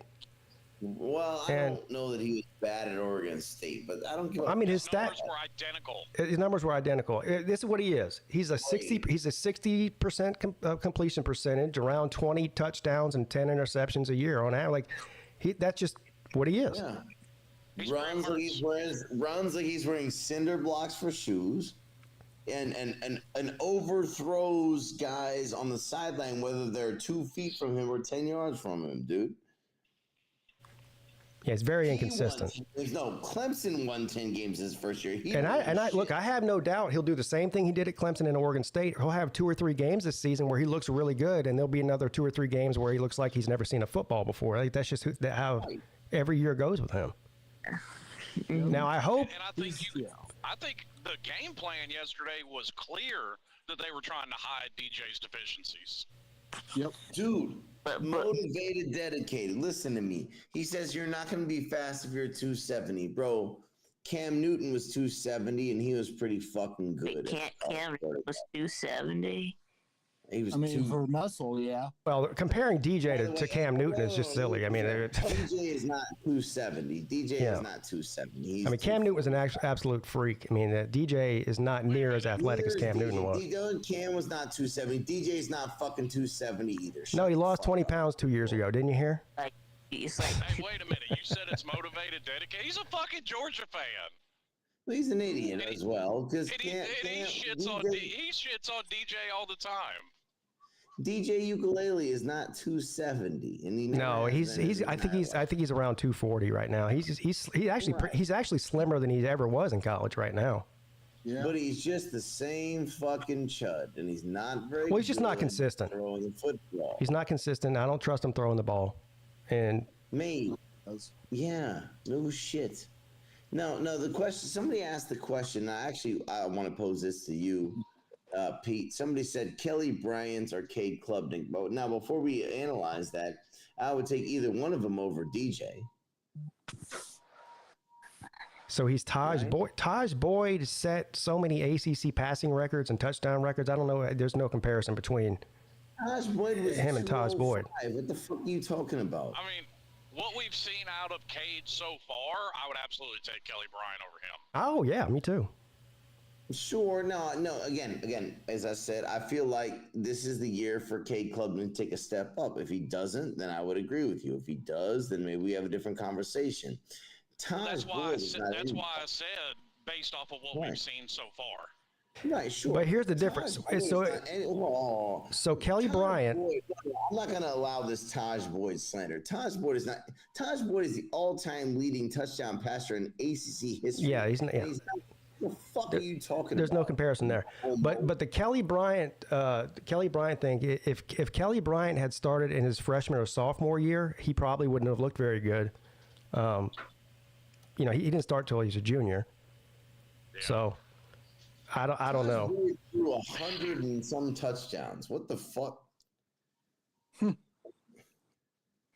Taj Boyd was 205 and threw 110 touchdowns. But I would take Kelly Bryant over what we saw last year from Cade Klubnik at 10 times out of 10. I mean, hell, he went to the playoffs his first year as a starter. The second year, he's 4-0 and got benched for Trevor Lawrence. So the guy lost fucking one game as a starter? And you would take Taj Boyd over any quarterback in Clemson history not named Deshaun or Trevor. One game, and it was against Alabama in the playoffs, too. Any quarterback in Georgia history, period. Yeah. Yeah. I would take Taj Boyd over any quarterback in Georgia history, period. Okay, fine. The fuck you mean? And so would you, Vic. Cole Stout. Hey, you'll like this one, Volusia. This is great. Cole Stout or Cade Klubnik? I don't know. Cole Stout. I don't know, man. I might take Cade Klubnik on that one. Yeah. That's a tough one, though. I mean, Cole Stout scored 5 touchdowns against Oklahoma in some meaningless bowl game, but outside of that, he was complete garbage. As a fifth-year senior in one game. Yeah. I got 2 more years of Cade Klubnik. Yeah. Now, if Cade Klubnik shits the bed and plays worse than he did last year, but I don't think he's gonna. I think Cade Klubnik's floor is what he did last year. Spencer Rattler or Cade Klubnik? Spencer Rattler. Well, okay. Yeah, Spencer Rattler's earned some heads in preseason. Yeah. I think that Cade Klubnik can exceed Spencer Rattler. Look. Well, maybe. We'll see. That's a fairly high bar. Okay, but look, if we're just talking about what we know about them right now, you got to take Rattler. Sure, Spencer Rattler was not South Carolina's problem. No, yeah, he wasn't. He's actually pretty good.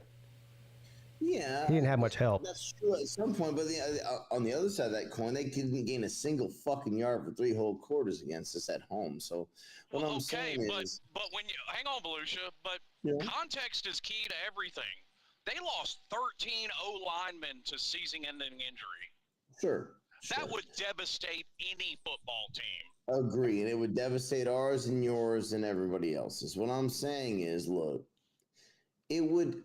I expect that Cade Klubnik is going to have a better season than he did last year. If he doesn't, then we can have this conversation. Right now, I'm not willing to make the conversation between Cade Klubnik and any other quarterback that's finished his college career yet, because that's kind of silly, right?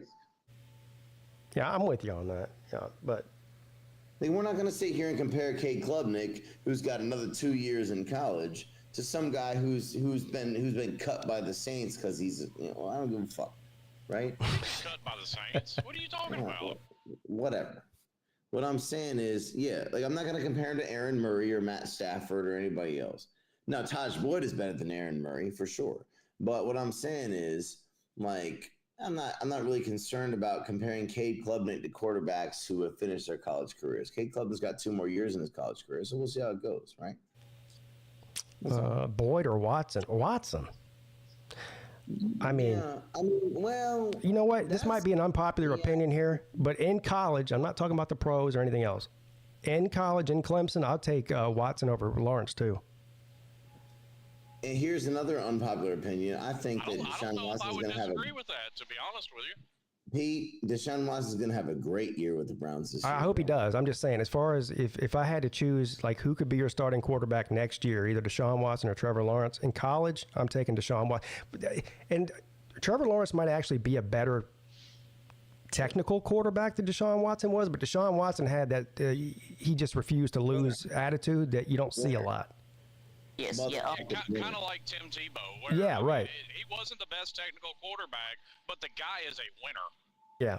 Yeah. Now, Winston or Watson, also Watson, in the pros and college, of course. Yeah, I would take Watson in college, and I would take Lawrence in the NFL. But I would take Watson and Lawrence over Jameis Winston in college or in the NFL. Same. Yeah, I would too. Oh, I mean, Watson's career got derailed with the massage shit and some injuries, but chances are there's a finger up his butt right now.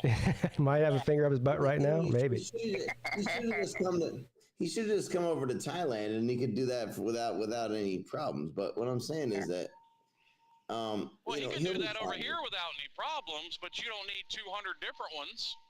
Yeah. And you don't have to pay him either if you're rich and famous like that. That's all I'm saying. He did some dumb shit. It's not hard to find a freaky girl who's willing to stick her finger in your butt if you got $50 million. Here's our thing. I think he's going to have a really good season this year. I think he's going to have a really good season. It's not like he hasn't been good in the NFL before. Been a while, though. Yeah, it's been a couple years. Some other news broke.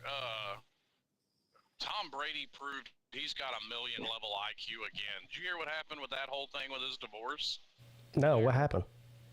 She tried getting half his money. He didn't have a single fucking thing in his name. Oh, yeah. He's got a good financial advisor. That's what that is. Yeah, but that just shows she's worth more money than him. Yeah. And she tried taking his shit. These gold digging assholes. Exactly. Now he's got money now. His money, he was just smart and put it in the Caymans and in Ireland and in Switzerland and shit. No, what he did the same thing as that soccer player. He put it all in his mom's name. Yeah, that's smart. Yeah.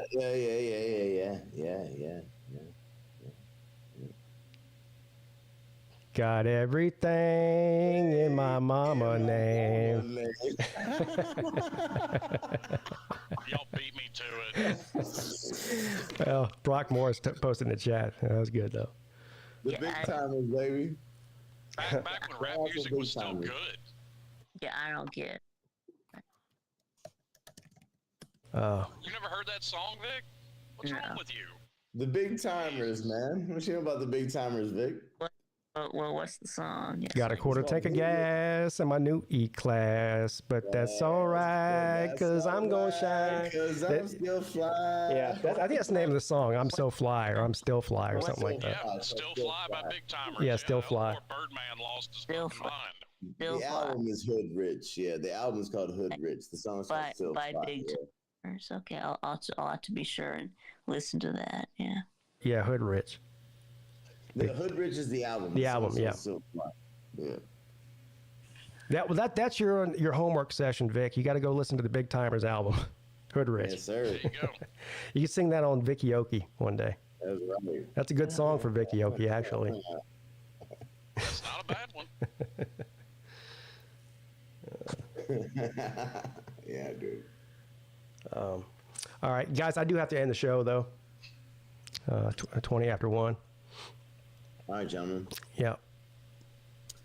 All right, boss, I man. It was appreciate good to you have you guys. back. Hey, go ahead, son. Sorry, bro. I was just saying it was good to have him back.